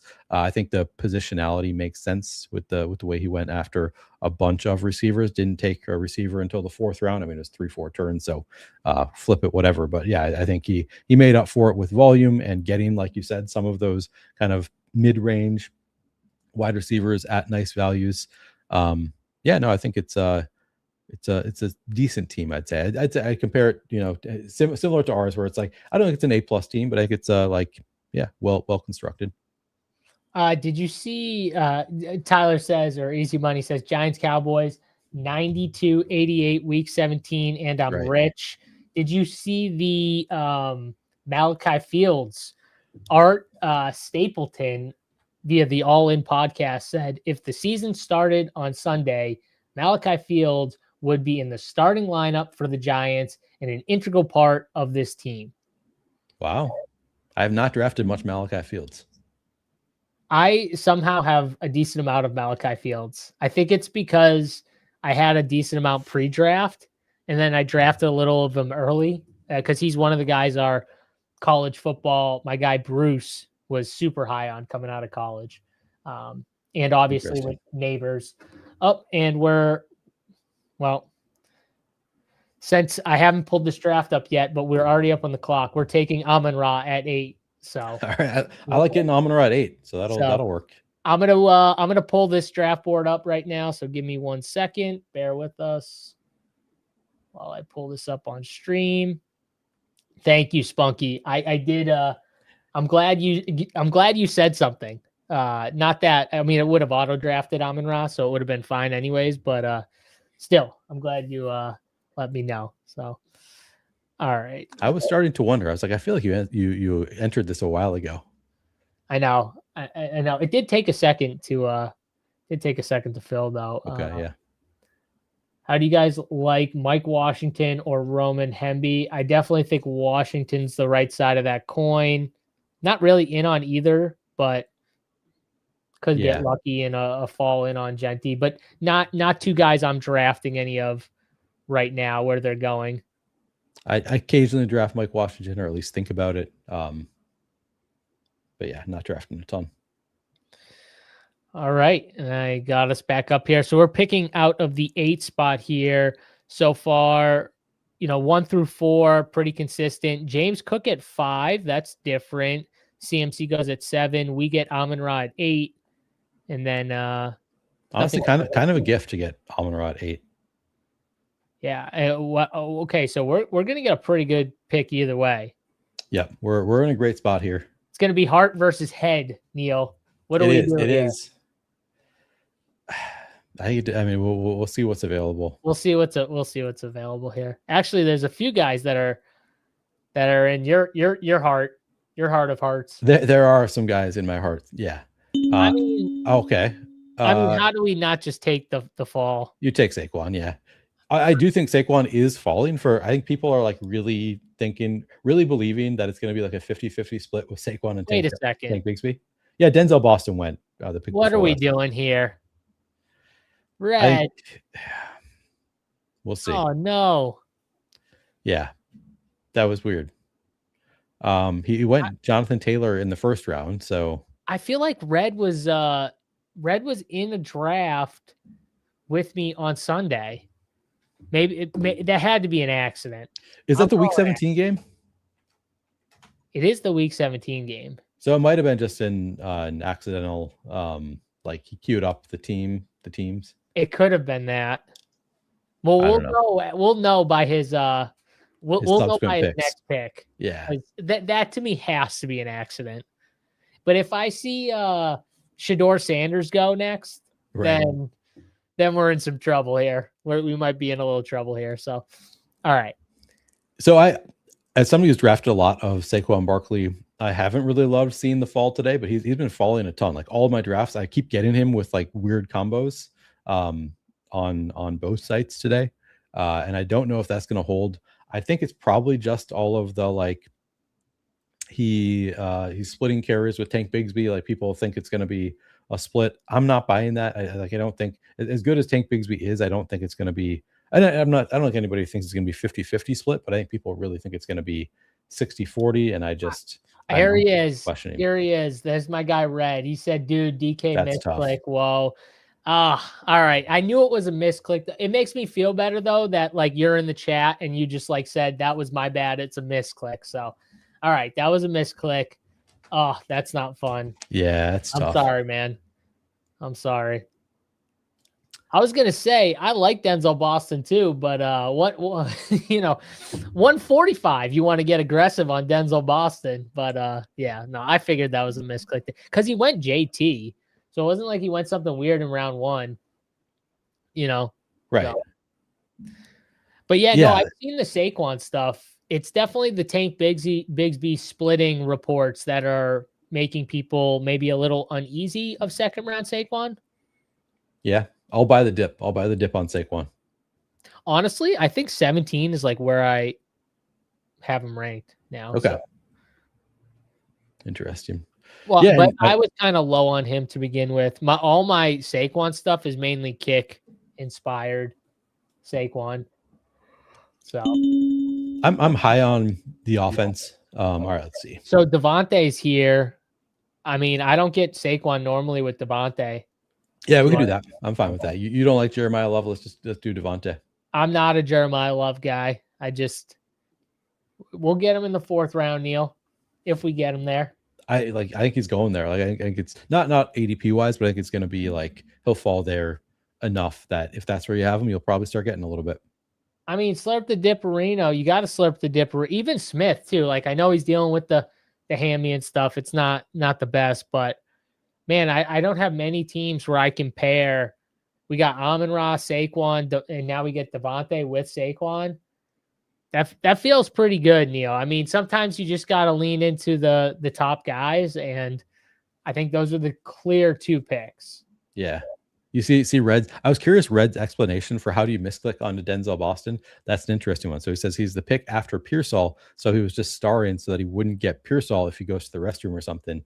That's interesting. Just like make sure like Red, you got to update those ranks, bro. You got to just get him out of those ranks. Get him out of those ranks, bro. Edit your ranks and just pull them all the way down. If you're using, well, if you don't have ranks, like if you're not using ranks from like a site or anything like that, all you got to do is just literally get in, hit edit ranks, and take that dude all the way down past like 240. So you just never get him. Oh, look, Jeremiah Love in the 4th round. Look at that. JSU vindication right here. I told you. He's a 4th round pick. Now that I draft him in the 4th round, Neil. If he got to me in the 4th round, I'd pick him. I literally told that this is why I didn't touch him. I told Zach the same thing. Why are we taking him in the I'm just going to take him when he goes to the 4th. Now he's a 4th round pick. We can take him. I mean, he relax. He went there once. He's not a 4th round pick because he's a 4th round pick. You know who's not a 4th round pick though? Who? You know who should be going in the Luther Burden? Yeah, that's right. Let's just do it. Yeah, I'm in. No, we don't have to do it. Let's do it. Luther Burden or Jalen Waddle? Well, you know my answer. Let's just go Burden. Let's just do it. All right. I'm trying to up my bags a little bit. I'm light as a sidekick user, obviously a little bit light on Luther Burden. So I've been reaching a bit. The sidekick definitely does not like Waddle, Luther Burden over Waddle. Yeah. Well, I've been drafting. That's one that's tough. If Waddle is there, that's one that's like it's tough for me to click Burden with Waddle there. Happy to do it with Garrett Wilson, which people are you could question that logic because Garrett Wilson has just been good for years now, but it's tougher for me to do it over Waddle than Garrett Wilson. Hi, Mama Rock. What's going on? Mama Rock. It's one of my favorite. Jim Jerry says, by JSU's logic, Denzel Boston is a second-round pick now. LOL. There you go. He Yep, happened gotcha. once. He's a second-round pick. There you Let's go. do it. You guys That's can funny. take Cleveland Browns in the second round. I refuse to take Cleveland Browns in the second round, just like I refuse to take Arizona Cardinals in the second round. I refuse. Yeah. Well, you don't have to. Nobody's forcing you. No. Or the third round. Will you take any Arizona Cardinals in the third round? Trey McBride, I'd think Okay. about in the third round. Trey McBride, I have as a third round pick. Okay. So second round, no, but third round, yes. I won't take him ahead of Bowers or anything like that. So I just, yeah. And so I have Trey McBride. I looked at my ranks. I have Trey McBride and Luther Burden like one spot ahead of each other. Okay. So, or Loveland. Sorry. Oh, you've got Trey McBride one ahead of Loveland. Yeah. Oh, there's another. I just thought of the other Davis guy. Bajal Tootin is one that he's been like, he's a second round pick. He's another one of those like. Yeah, I didn't see second round pick. But Mike did the thing again. Did it?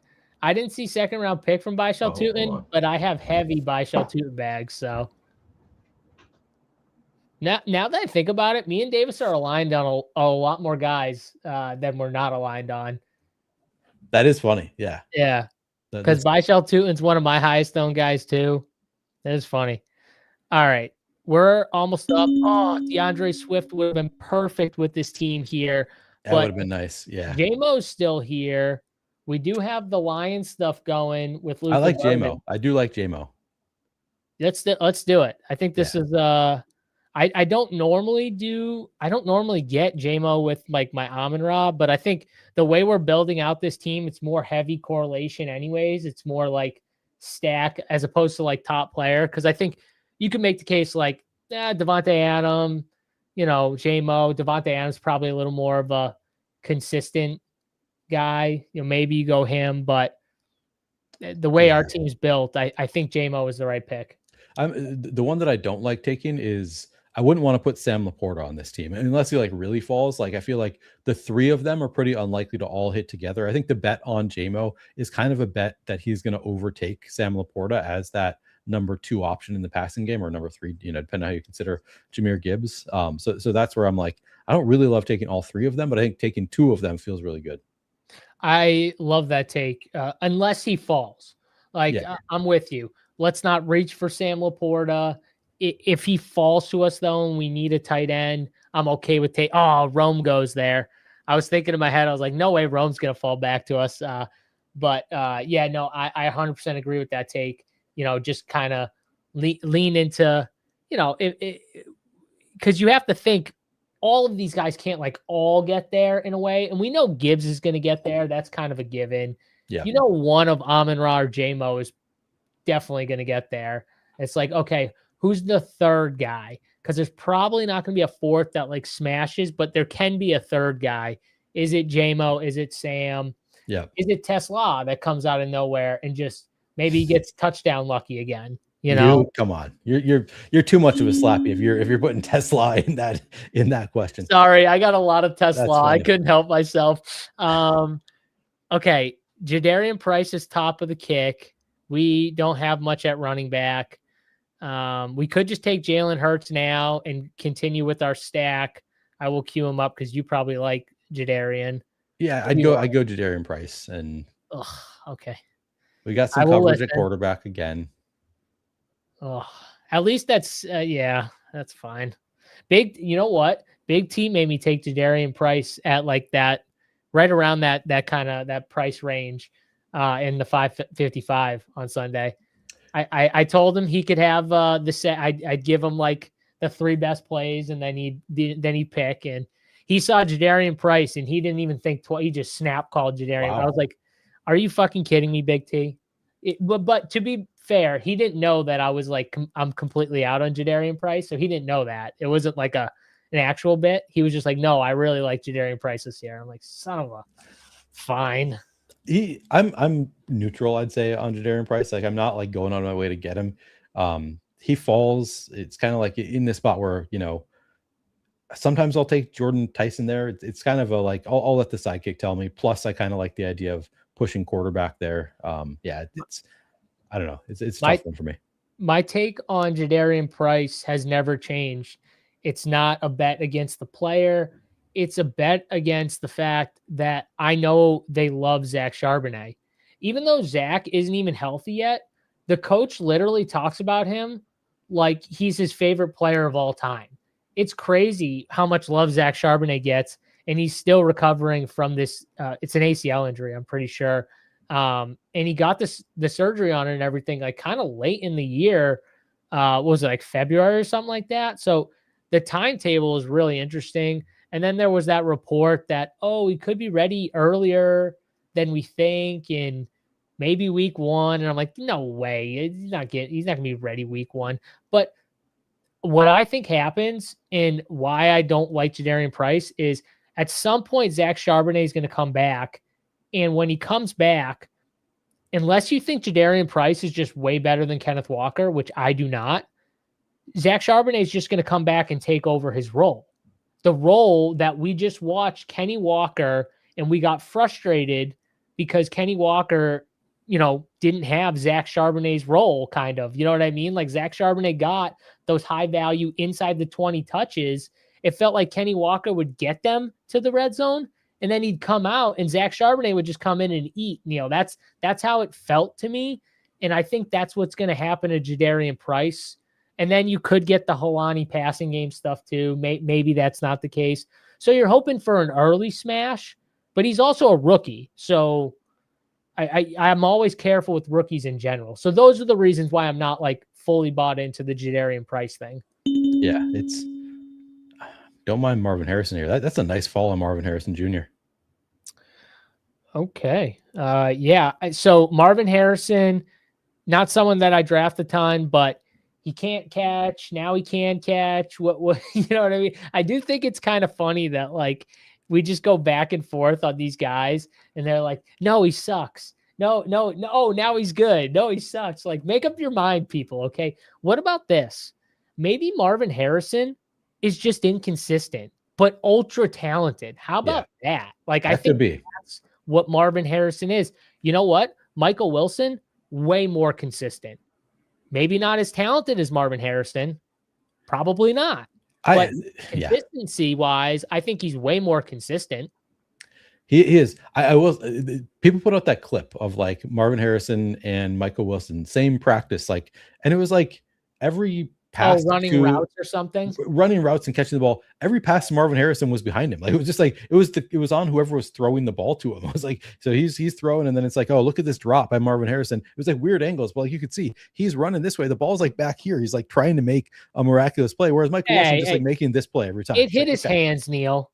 It hit his hands, but like as he's like behind him, like he's going this direction. There's it hit his hands. You should be able to catch that as an NFL wide receiver, but it was not the same play. Like it was Michael Wilson catching it right here. That's fair. Yeah, that's fair. But you can't tell me like Michael Wilson, like, okay, maybe Michael Wilson doesn't do everything perfect, but Michael Wilson feels very consistent with what he does do right. Like it just all seems very consistent. Where Marvin Harrison, it feels like sometimes he's amazing, but then sometimes it's just not there for whatever reason. Yeah. So I think there's a few different routes we can go here with this pick, Neil. But Jonathan Brooks is at the top of the kick. We could go with like a random quarterback here if you wanted to. What do you think? Should we Blake Corum's here? What do you think, John? Come on. Well, I assume it's what I think. Jonathan Brooks or Blake Corum. So Jonathan Brooks. Yeah, it's Jonathan Brooks for me. See, you know what? That's the right pick too, Neil. We got the Jadarian Price pick too, so we get that little Week 17 correlation. I like that. You're right. That's a good pick. That's why we bring you along.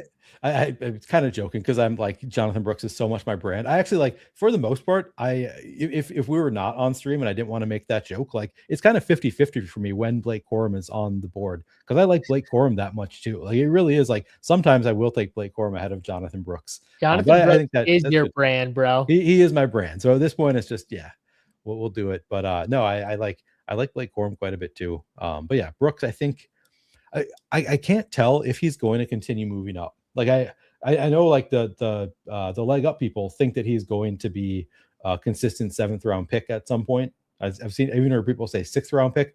I feel like he's similar to Travis Hunter, where he might be polarizing enough that there might be enough rooms where just nobody wants him that he won't actually move up that much. I'm curious to see though. Ooh, I don't think. Yeah, Jonathan Brooks, you mean? Yeah, I don't think that's the case. I think he's just going to move up further and further. you I do. think like the more people see him on the field in pads, he plays a preseason game, he makes one big play. If he makes, God forbid, in week, I know he's not playing the this Hall game of Fame here game, coming yeah. up, but if he plays like week 1 of preseason or week 2 of preseason, and he runs like a 20-yard run and maybe runs over a guy or something like that, Neil, God forbid something like that happens. If something like that happens, he is going to rise so much in drafts. It's going to be insane. So, yeah, I don't know. I don't know about all that, but I do think that he's going to keep going. So, oh, and Neil's gone just like that. I was talking to him, and now he vanishes here. What am I going to do? What am I going to do if Neil doesn't come back? I guess I'm just going to have to draft. Oh, wait, never mind. I was going to say something ridiculous. You are on mute? Can you hear me now? Oh, I can hear you now. Yep. Yeah, I couldn't hear you for a while, and I was like, I don't know why I can't hear him, because everything looked fine, and then after like 30 seconds, finally it said you've been disconnected. Let's go. So we get Jared Goff here, Neil, which I think is the right. We're not on the clock yet, but yeah, I agree. We should take Jared Goff. Oh shoot! I thought we were on the clock. Thought I got the notification. Well, we will take Jared Goff right here when we get on the clock.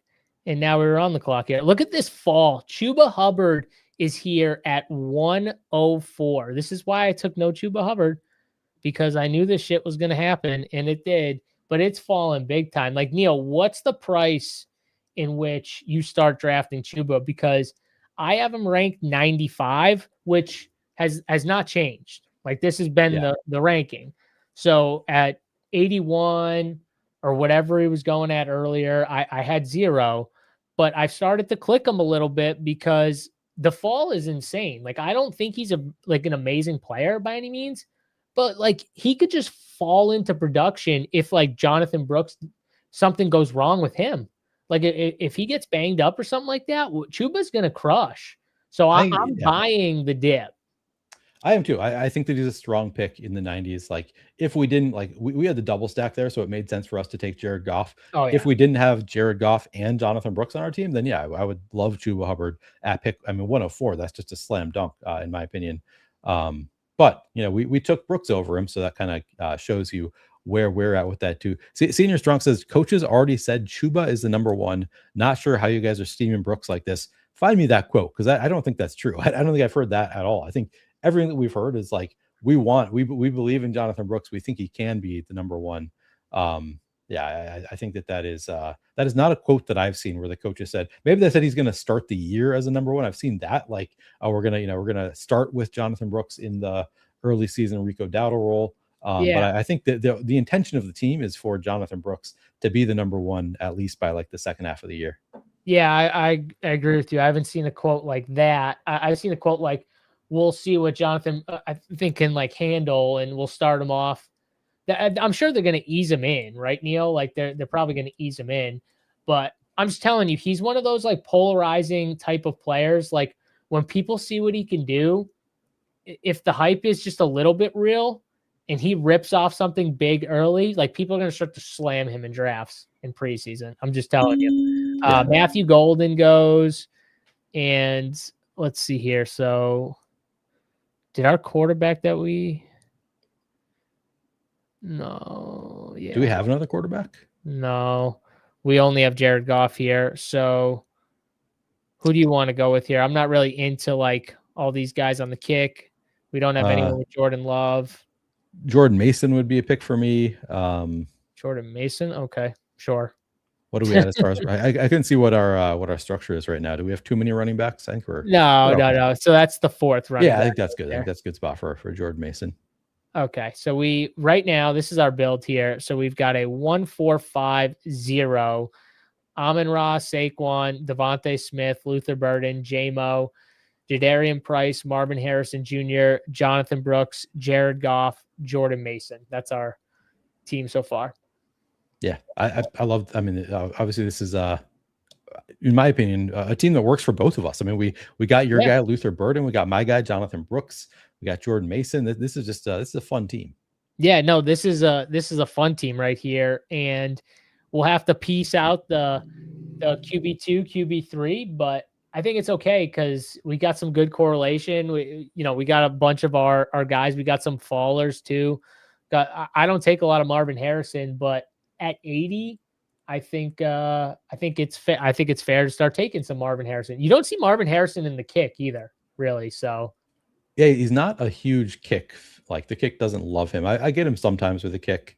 I think he's another one I'm kind of neutral on. Like similar to Jadarian Price. I'm never like, well, I mean, at 80, I do love it. Like I think that's a really strong pick at 80, but where he goes, like is at ADP, I'm like, okay, I guess if none of the guys that I really want are here, I'll take him. But yeah, I'm usually not excited to take Marvin Harrison. But I think like a pick of 80, he's just a legitimately really strong pick. Like I think that's a good bet there. What about Deebo Samuel at 122?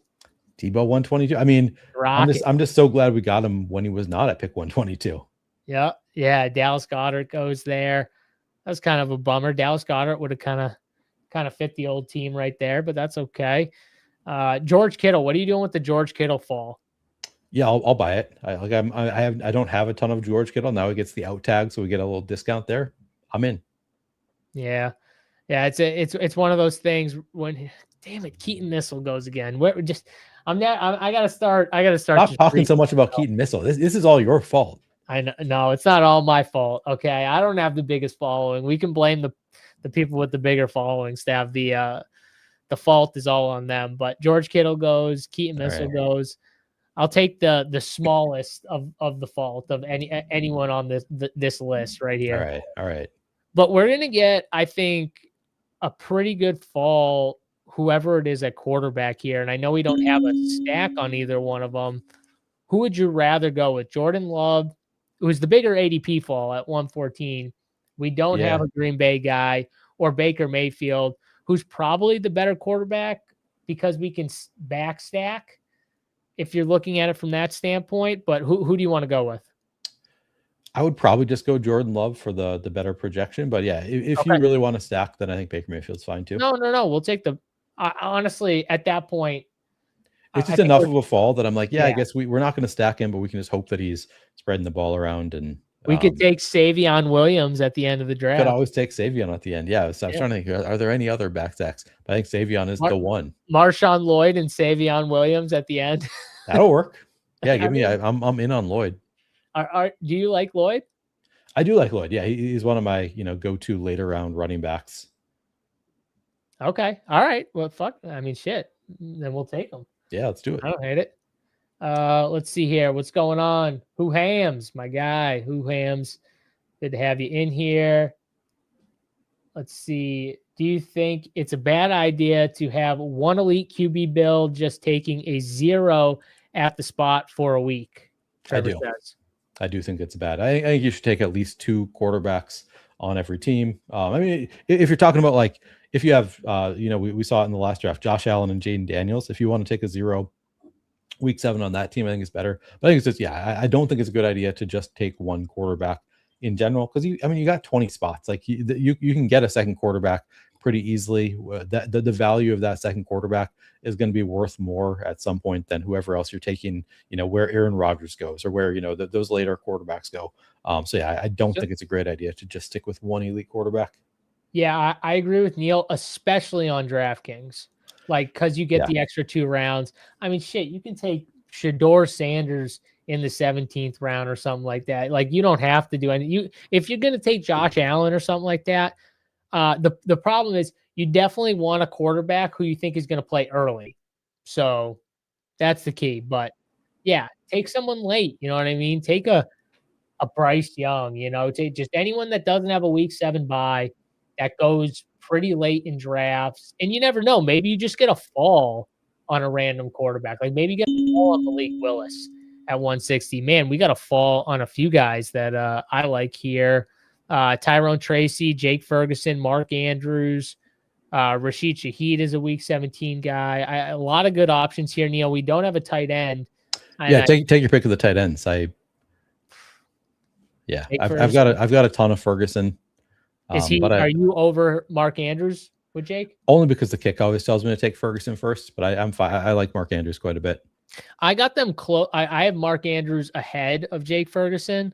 But I just think Mark Andrews, the one thing I like about him is I feel comfortable that like he's the second passing option, whereas Jake Ferguson, he's never going to be the second option when Pickens and CD are on the field together.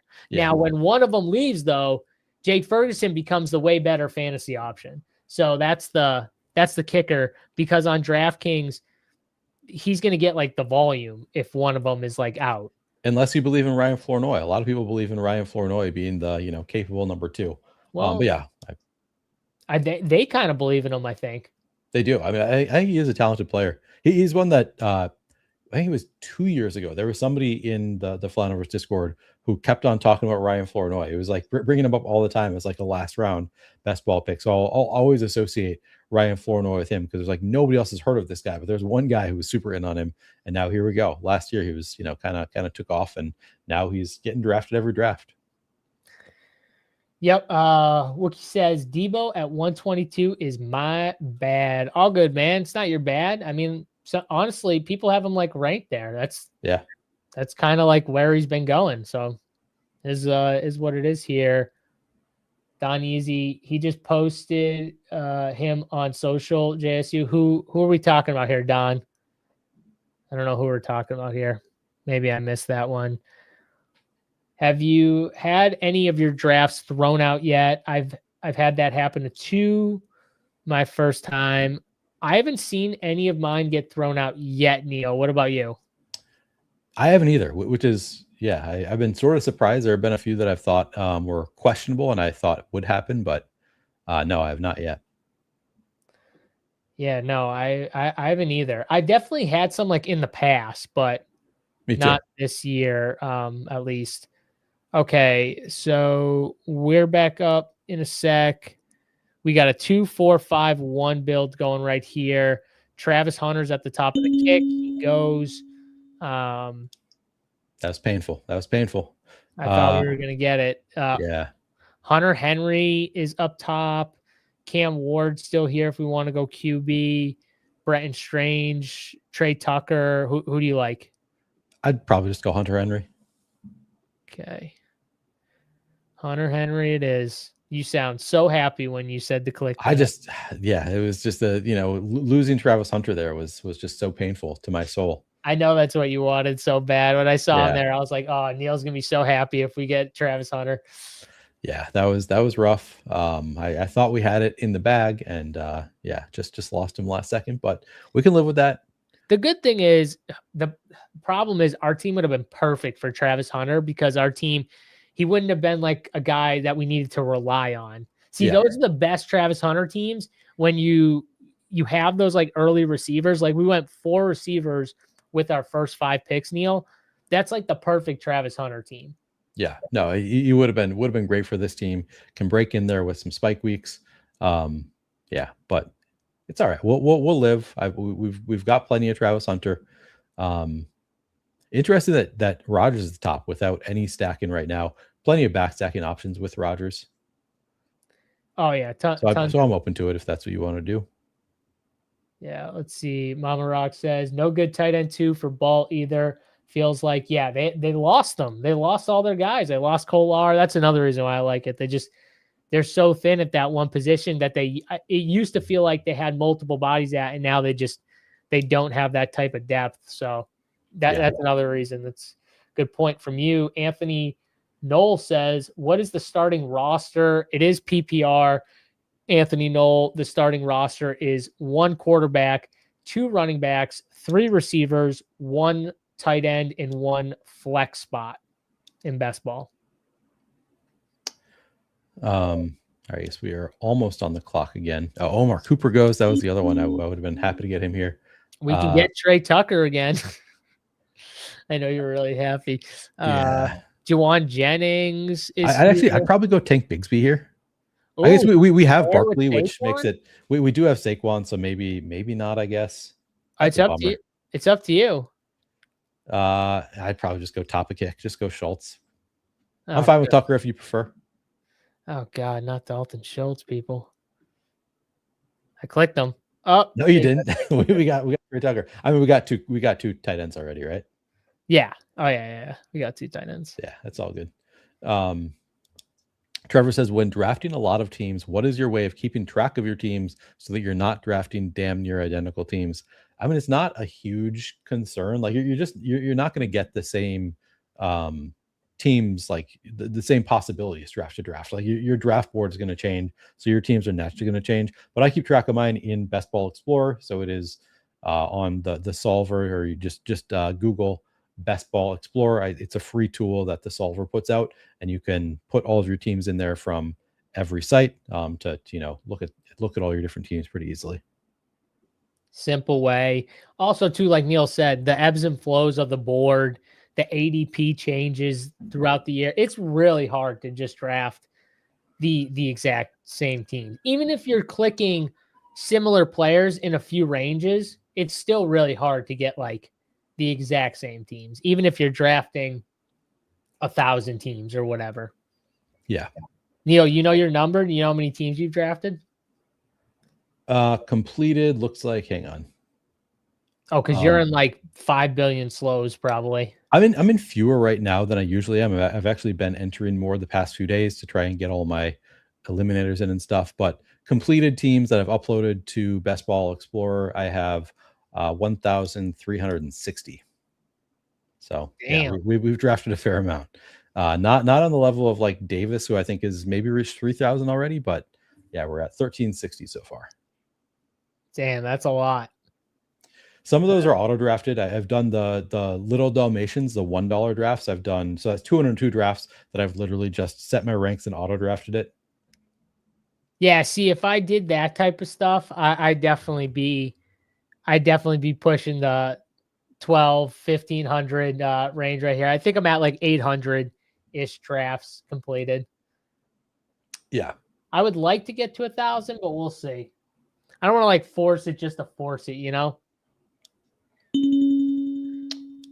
All right, here we are back up on the clock. Oh, Neil. I mean, do we just take T-Ferg? We can just get your guy. Let's get T-Ferg. We just got to take him. We got to take him. It's his time. Yeah.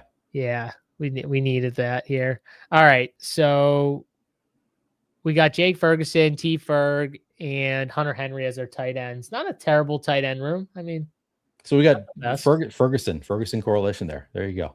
Yeah, double Ferguson correlation. This team's a winner right here. And my guy M Westlake in chat says love on the team, winner. See how easy that is? There you go. Easy game right there. We do only have 2 quarterbacks, Neil. How do you feel about Jared Goff and Jordan Love as our only quarterbacks?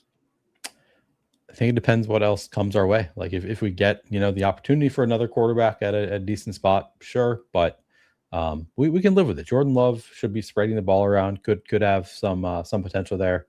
And Jared Goff, I think, is, we got the double stack there. That could be a super powered team. So ideally we'd add one more, but we'll see. So the kick doesn't like our tight ends because it's like still, guys, work on the tight end room. It's given us 35 points for Terrence Ferguson. It's like you just took a 0 in that round, so now you gotta throw in another one. Oh, Marshawn Lloyd goes there.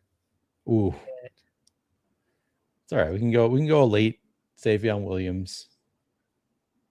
Do you want to go wide receiver, running back?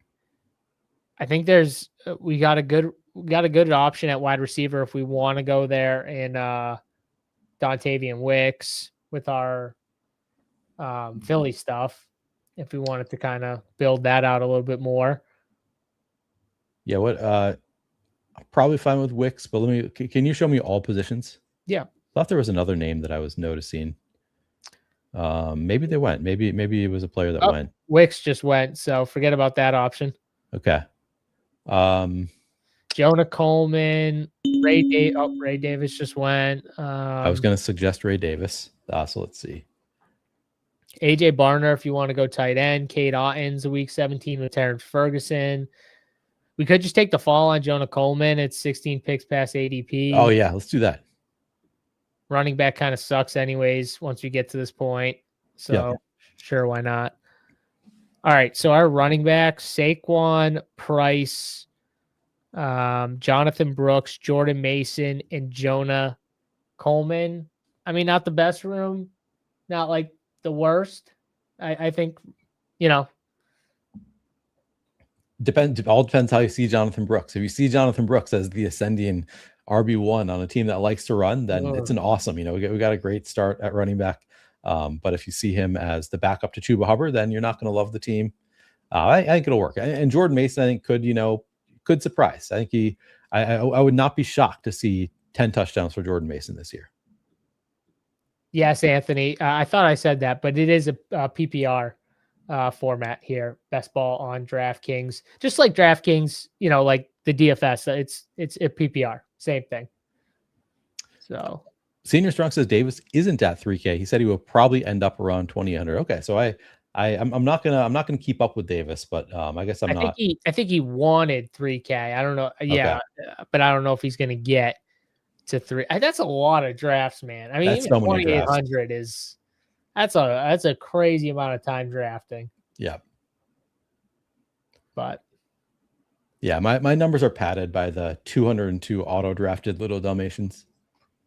It's all right. Hey, I mean, I'm sure, he pads them with those too. I was just, but still, you still got to just draft like everything you can find pretty much. Yeah. I mean, I'm not trying to like Davis is like, I want to hit this number. I'm not like trying to hit some huge number of teams drafted. I'm just like, I want to draft, profitable portfolio of teams.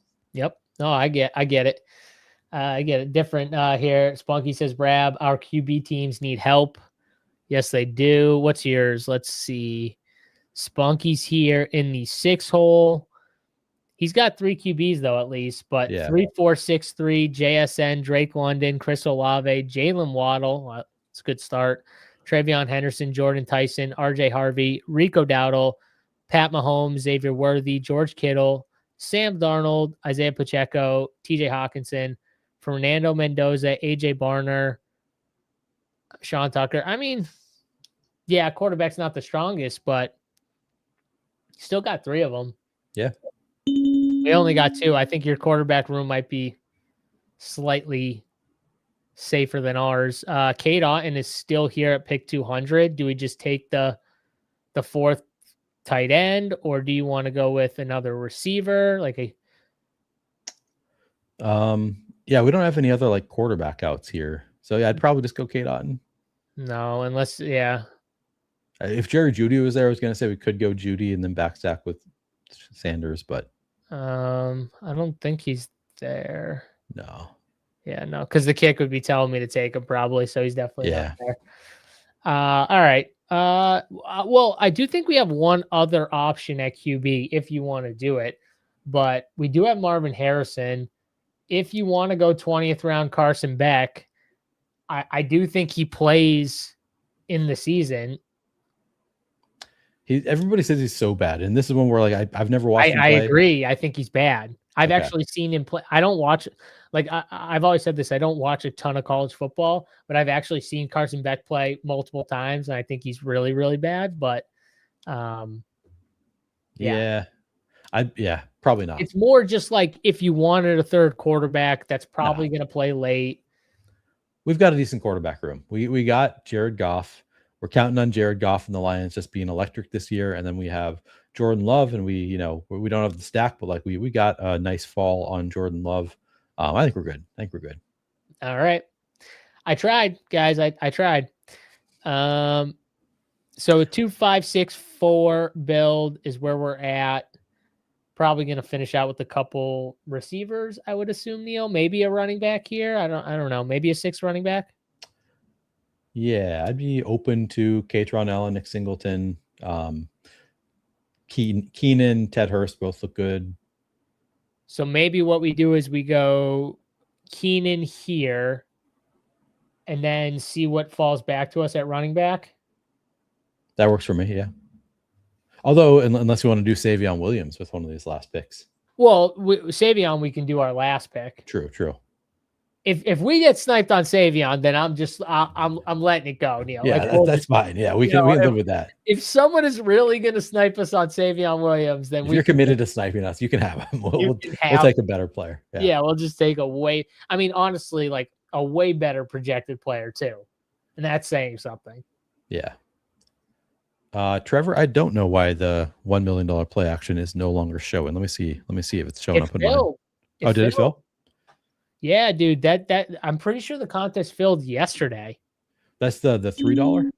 Yeah, so they have a secondary one out though, guys. So they did post a secondary one. So if you do have tickets, that should. Keenan Allen, you good with that? Yeah, I'm good with Keenan.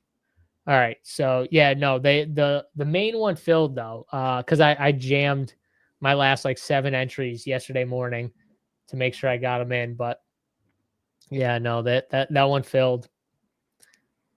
Such a good contest too. Did you get your 20 in there? I did. Yeah. I think I actually did those too early, and then I had for a while I had like 3 tickets to it, and it wasn't open. So I was like, I've got these tickets, but I can't use them. And then they opened the second one, thankfully. Oh, missed out by 1. Ooh, that's painful. That is painful. Well, there's a new one at least. Savion might have some big games. Packers spread it out and should play. I've taken him a couple of times in Packers heavy teams. I've taken him. How many times have I taken? I've definitely taken him a couple times too. Not a ton, but just like you said, in like the Packers heavy stuff. Now they have said quotes like how they're not going to rotate as much as they did last year, but I do agree. Like I still think Savion could find his way on the field at some points or have some packages built in for him to, get the football a little bit with how many guys are missing. I wouldn't be surprised to see him at like the 2-yard line, just like we're going to do an end around to Savion Williams, that kind of thing. So yeah, I think he's a fine. I don't think I've taken him yet, but I think that he is a fine, like on a team like this where you get to fall in love. I think it's a perfect spot to get a Savion. Yeah. To get just some random player that like is going to be drafted. What, Neil, like 10%, 5% less than drafts. Yeah, I would guess less than 5%, but I could be wrong. Yeah, maybe it is less. I can't go Luke Musgrave, man. Even when Tucker Kraft was out, he still did nothing. Like I can't do it. And isn't he hurt? I think he is also hurt. Yeah, Marvin, I think he's hurt. By the way, so be careful. Don't be drafting too much, Luke. Let me look this up here. I'm pretty sure I saw something about him. Musgrave. Pretty sure I saw something about him being hurt. Has a neck injury. Yeah. They're still determining whether it's a long-term thing. Okay. So. Not a risk I'm willing to take on a backup tight end already. It says neck injury that may be serious. Ooh, man. So. Yeah, be careful. So, hopefully. You're muted. I said hopefully people aren't drafting Luke Musgrave. Yeah. All right, we're almost up here on the clock, Neil. The kick is not even looking at running back right now. Well, it's because Charlie Kohler's on. I mean, if Charlie Kohler's there, the kick is going to be like, you got to take Charlie Kohler. Tight end 1. I think we're good with 4. What about you? I'm fine if you want to stop at 4. Is Jacoby Lane still there? Apparently he has been the star of. He is, and I like drafting some Jacoby Lane. Yeah, I have taken mostly Surratt, so let's get a Lane share, I'd say. Yeah, this is why I've been saying like I like to go back and forth, and we drafted Surratt last draft, and now we take some Lane. I like drafting.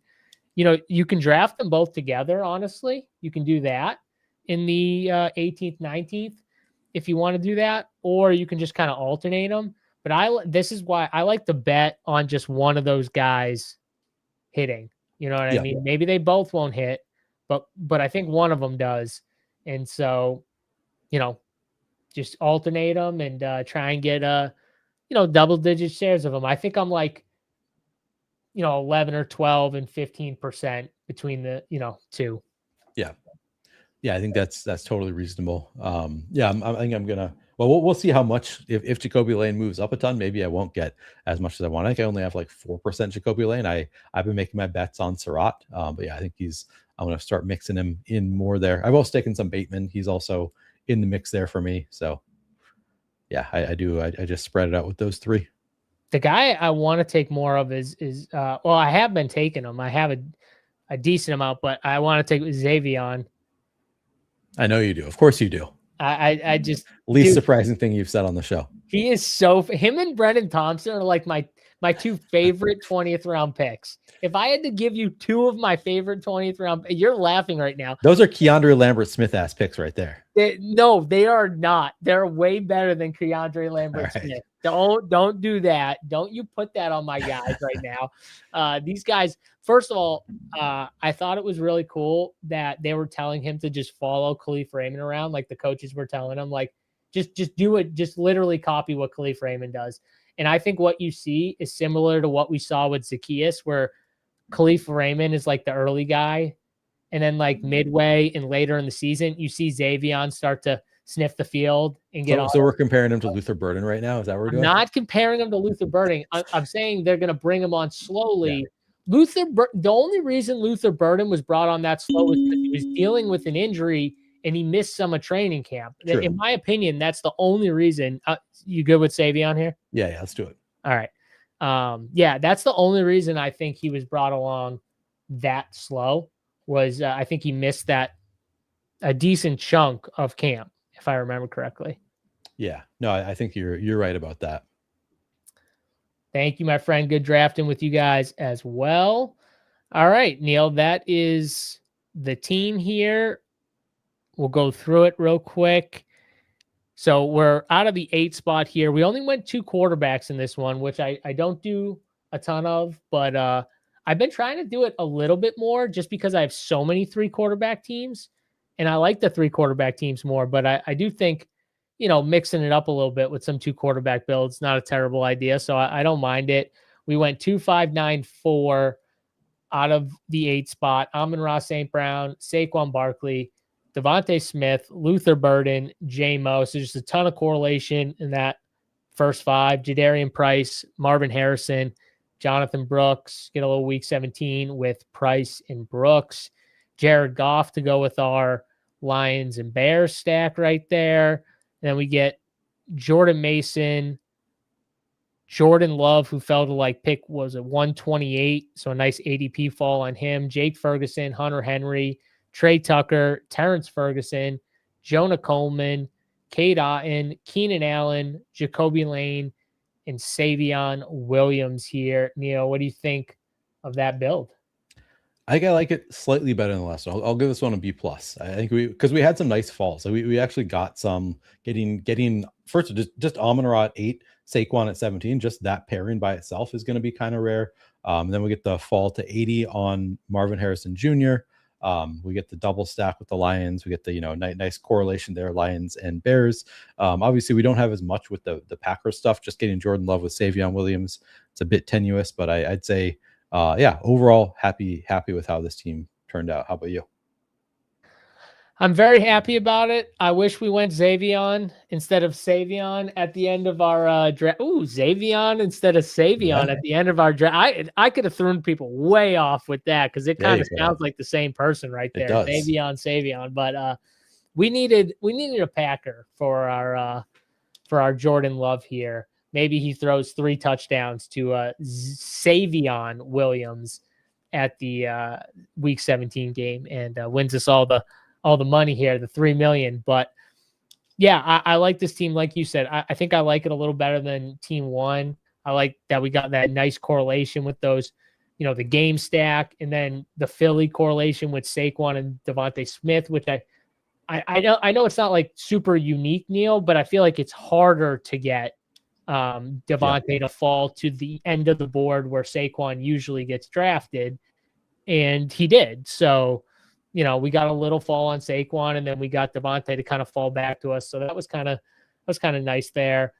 Wish we got Wicks to kind of fall to us there. He got sniped 1 or 2 picks before we went, but all in all, good team. If our quarterbacks hold up, I think this team can be really strong here. I think our running backs can be good enough to get us through and kind of lean on the wide receivers to bring us home here in this one. So yeah, let's see. Anyone else? Red says, did I salvage anything here? Let's look at Red's. Wookie, thoughts on team 2. All right, let's first look at Red, and then we'll look at Wookie here. So Red went JT and then had the misclick on Boston, Kyron, Javante, Devontae Adams, Carnell Tate, QJ, Kyle Pitts, Matthew Stafford, Matthew Golden, Jaden Higgins, Daniel Jones, Cam Ward, Tajay Spears, Gunnar Helm, Ray Davis, Keon Coleman, Jake Tonjes, James Conner, and Andre Yosebas. Honestly, like, the misclick is probably just going to really hurt your team. It's tough to come back from that. Yeah. It's really tough to come back from that, especially a misclick like that high up the board. Is one thing with like misclicking on like an 8th round pick and taking like a Denzel Boston, you can figure your way through that. But like the 2nd round, especially like those top 5 picks, you gotta, I think, really hit home. And that's probably going to be it. But like you did the right thing, I think, kind of like trying to hammer out these other positions and then waited on quarterback a little bit. But yeah, you're going to have a tough sledding trying to get through this pod, I think, just with that misclick for sure. Let's see. Team 2, Bijan, Nico, Emeka Buka, Tedero McMillan, Mike Evans, Brian Thomas, Tony Pollard, Blake Corum, Brock Purdy, Rashad White, Debo Samuel, DeJon Stribling, Woody Marks, Jacoby Brissett, Dalton Schultz, Antonio Williams, Emmett Johnson, Darnell Washington, Eli Stowers, and Mac Jones here. I mean, you just put everything on San Francisco. Like the quarterback situation is your, biggest hole, honestly. And tight end.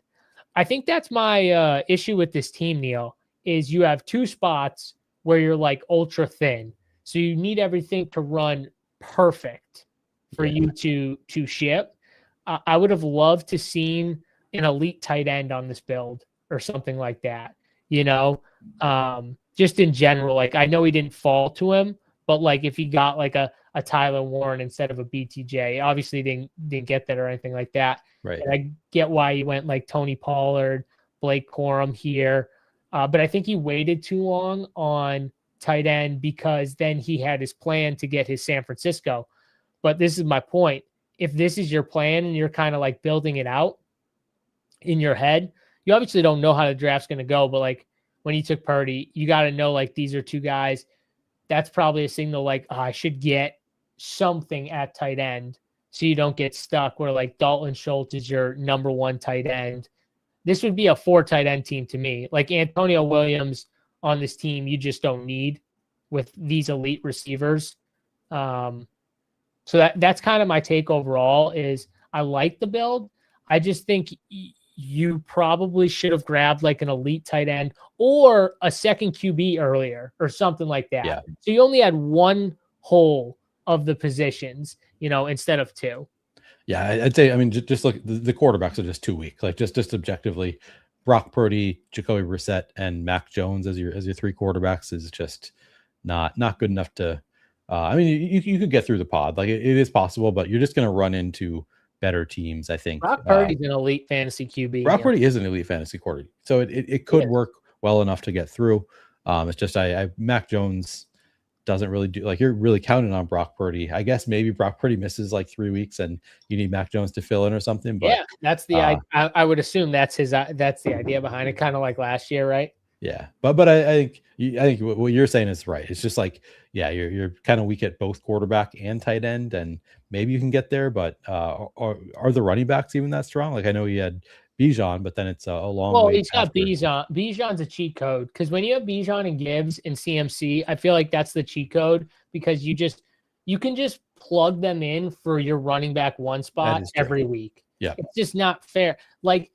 I keep coming back to this point, but the team, I know there's pod luck in it, but the team that won the $2 million last year on DraftKings literally had 3 live running backs like 3 running backs that could give him running back scores for like almost the entire season. Yeah. You know That's what rough. I mean?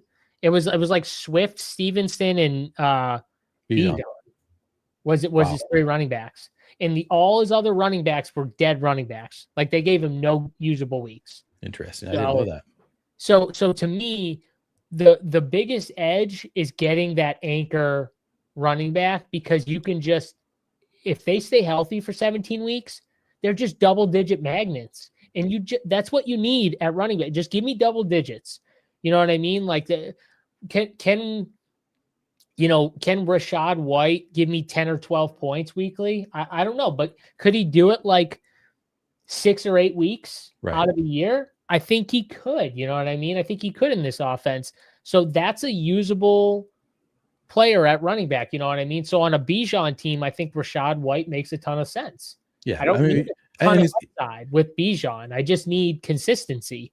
Yeah, he's got really strong wide receivers, so you just need somebody from the group of Pollard, Corum, Rashad White, Woody Marks to get that 12 points at any given week to fill that RB2 spot. Hopefully your wide receivers are hitting the flex. So yeah, it could work. It's not my favorite team. Could it work? I think you can say that for most teams, but I do think I do like it. It's nicely like really correlated, which is a nice thing. So has that going for it at the very least. Bang. All right. Spot 5 here. Were there any other teams? We got Rad. Yeah, we got 5, 3, and 7 all there. Oh, 3 and 7. Okay, so let's do these real quick. So Jim Halpert, Marvin in chat, Jamar Chase, Derrick Henry, Ladd, Travis Etienne, Judkins, Justin Herbert, Mekhi Lemon, Jaden Reed, Jackson Dart, Jalen Coker, Isaiah Likely, Chris Rodriguez, Bryce Young, Malik Washington, Kenyon Sadiq, Greg Dulcich, Malachi Fields, Damon Claiborne, Xavier Legette, and DJ Giddens. Neil, what do you think? Yeah, I mean, it's a 3-6-3, nice structure there. So the quarterbacks are Bryce Young with Legette, and I don't remember who he had at the top. Did he have Tet or just I think he had Coker, didn't he? Oh, did he have Coker? Okay. Hold on. Yeah, Coker. Okay. So he's got the double stack there. Dart with Likely and Justin Herbert with Ladd McConkey. Yeah, I think it's a nice structure. At running back, he had Tootin and Judkins, and who else did he have an earlier running back than Tootin? He had Henry, Etienne, and Judkins. Okay, and then he also gets he did not have Tootin. Yeah, he did not. That's the next team. Oh, gotcha. Yeah. Henry, Etienne, Judkins. Yeah, it's a strong enough core at running back. He's got strong receivers. I think it's a good team. I think, this is Claiborne. I'm not sure what to make of Claiborne. I think it's pretty likely that Claiborne's just going to be a 0, but I draft him occasionally just in case. I draft him occasionally too, just because I don't have any Aaron Jones. So yeah. I also think DJ Giddens is pretty likely to be a 0. I'm not even sure that he's the RB2 on the Colts. I think he's on the Seth McGowan. Team.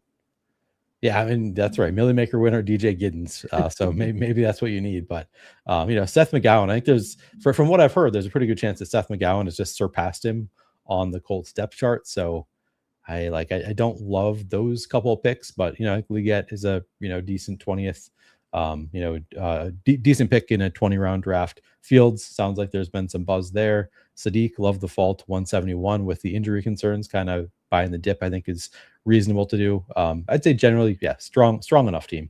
Not like my favorite, not like a killer, but decent team.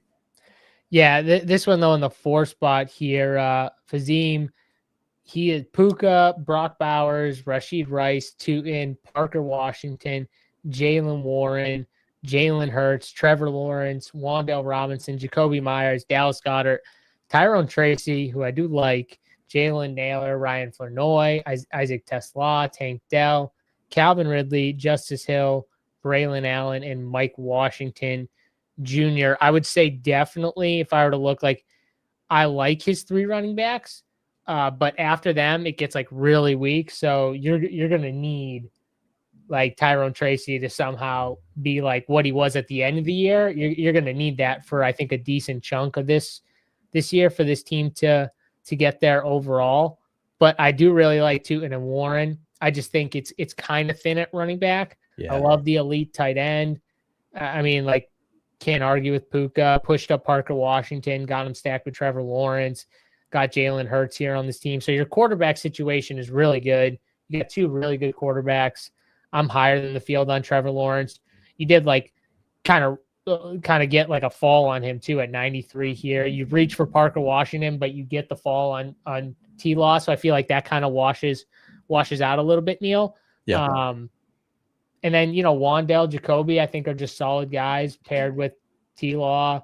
Yeah, I think like objectively just looking at this team positionally, I think his running backs are clearly the weakest spot of this team. And I like his the top three running backs. Tyrone Tracy being your third, I'd like him being like my fourth. Yeah, I think that it's fine. Like it's again, like there are things that I like about it. I mean, I'm not taking Parker Washington at 52 yet, just because you don't need to. But I guess that's the benefit of doing a billion teams, is that I can just like take him where he falls as opposed to taking him at 52. So I guess I can't judge, like if you really think he should be a fourth round pick, taking him at 52, I guess is fine. But generally, I would say like you had a reasonable enough chance to get him. Probably not at this point. You're probably not going to get him back at 69. So I guess if you really felt you needed him, I guess it's fine.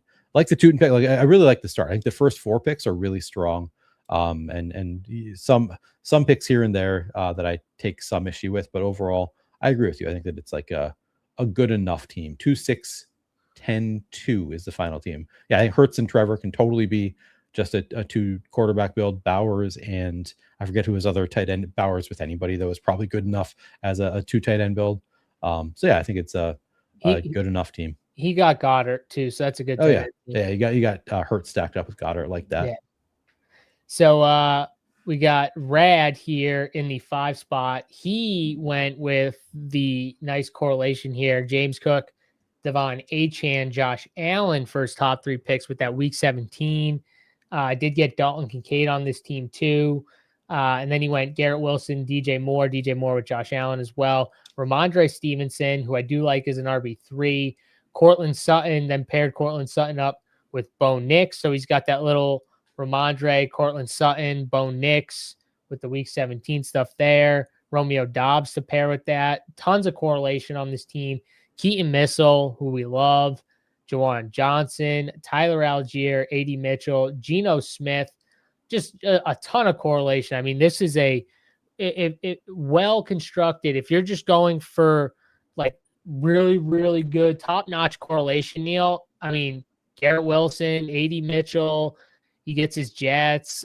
I mean, he gets his Bills, Patriots and Broncos here. Yep. I mean, what didn't he do here? He got Jalen Wright at the end for a Dolphin in the 20th round, just to add to the correlation with his Bill stack. So I think it's very well built out. I think it's very well built out. Love the correlation. I will say, if this team is the team that you need, then I am fucked. I'm just going to lose all my money this year. If this is the team that you need, James Cook being my lowest, and I don't take any issue with James Cook. I think he's a strong pick, but then I don't have a ton of Achane. I don't have a ton of Josh Allen. I don't have a ton of Garrett Wilson, the one that I'm like, I reach over at Garrett Wilson. I don't take DJ Moore. I do take a lot of Ramondre. I don't take any Cortland Sutton. I love Bo Nix, but like there's just so many players on this team that are just like the guys that I'm going to be way underweight on. But that doesn't mean that it's wrong. I mean, it's certainly like I've seen the buzz on DJ Moore this year. And DJ Moore, Josh Allen certainly could be supercharged, could work out. But yeah, this is it's not a team that I would build, but I do agree that it's well constructed. Like the correlations are really nice there. Yeah, and I think a lot of people after the first 4 is where you can like reasonably in your head, if you get a pick, be like, okay, where's the first pick I can start to push guys up the board? And 5 is, I think, a lot of people, and it kind of makes sense for Cook because you're like, okay, I most likely get Achane back. Yeah. Because he's normally falling here. And then I have a better chance of getting Josh Allen to fall to me from this standpoint with Achane and James Cook at 29 than I do if I take James Cook at like pick 11, where I got to wait until 35 or 36 at pick 12 to get him. So in general, it makes sense from a theory standpoint if you're going to do a build like this to like start it at kind of pick 5 here. All right, last one, and then we're going to hop out of here. But We got pick 7 here. Rosie Reland, Christian McCaffrey, AJ Brown, Trey McBride, Cam Scadaboo, DeAndre Swift, Drake May, DK Metcalf, Tucker Kraft, Jordan Addison, Kyler Murray, Aaron Jones, Rashid Shaheed, Travis Hunter, Juwan Jennings, Dylan Sampson, Zachariah Branch, Cooper Kupp, Nick Singleton, Tua Tagovailoa, and David Njoku. A 3-6-8-3 build. Neil, what do you think? Classic build. Can you scroll back up to the top just so I can see again? I think it's Ross Vreeland is the name.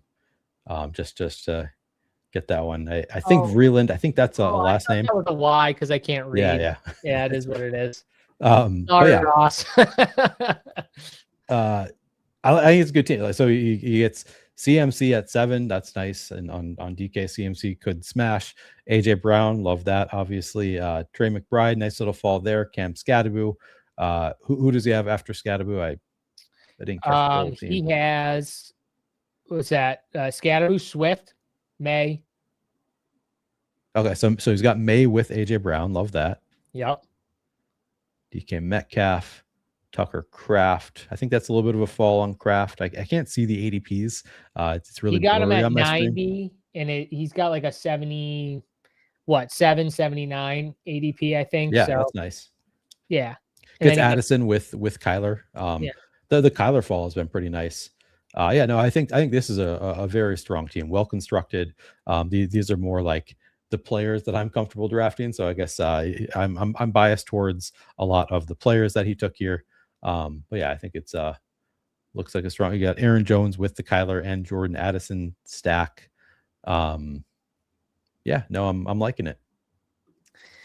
Yeah, sorry, you have to zoom in. I wanted to see where he got him picked, but yeah, no, I don't mind Ross team here. Ross, a solid team. I always prefer to the teams with these elite tight end starts. I just think elite tight end is just such a leg up. Shout out to the leg up team, but it's such a leg up on the field when you can get one of these elite tight ends. Brock Bowers, Colson Loveland, Trey McBride. You can even throw in like Tyler Warren and stuff like that. Tucker Kraft was, I think, tight end 2 before he got hurt. If he comes back and is anything near that, he could be an elite tight end. So, I think it's just such a huge advantage when you can get one of those like top 5 tight ends, top 3 tight ends early in the draft here.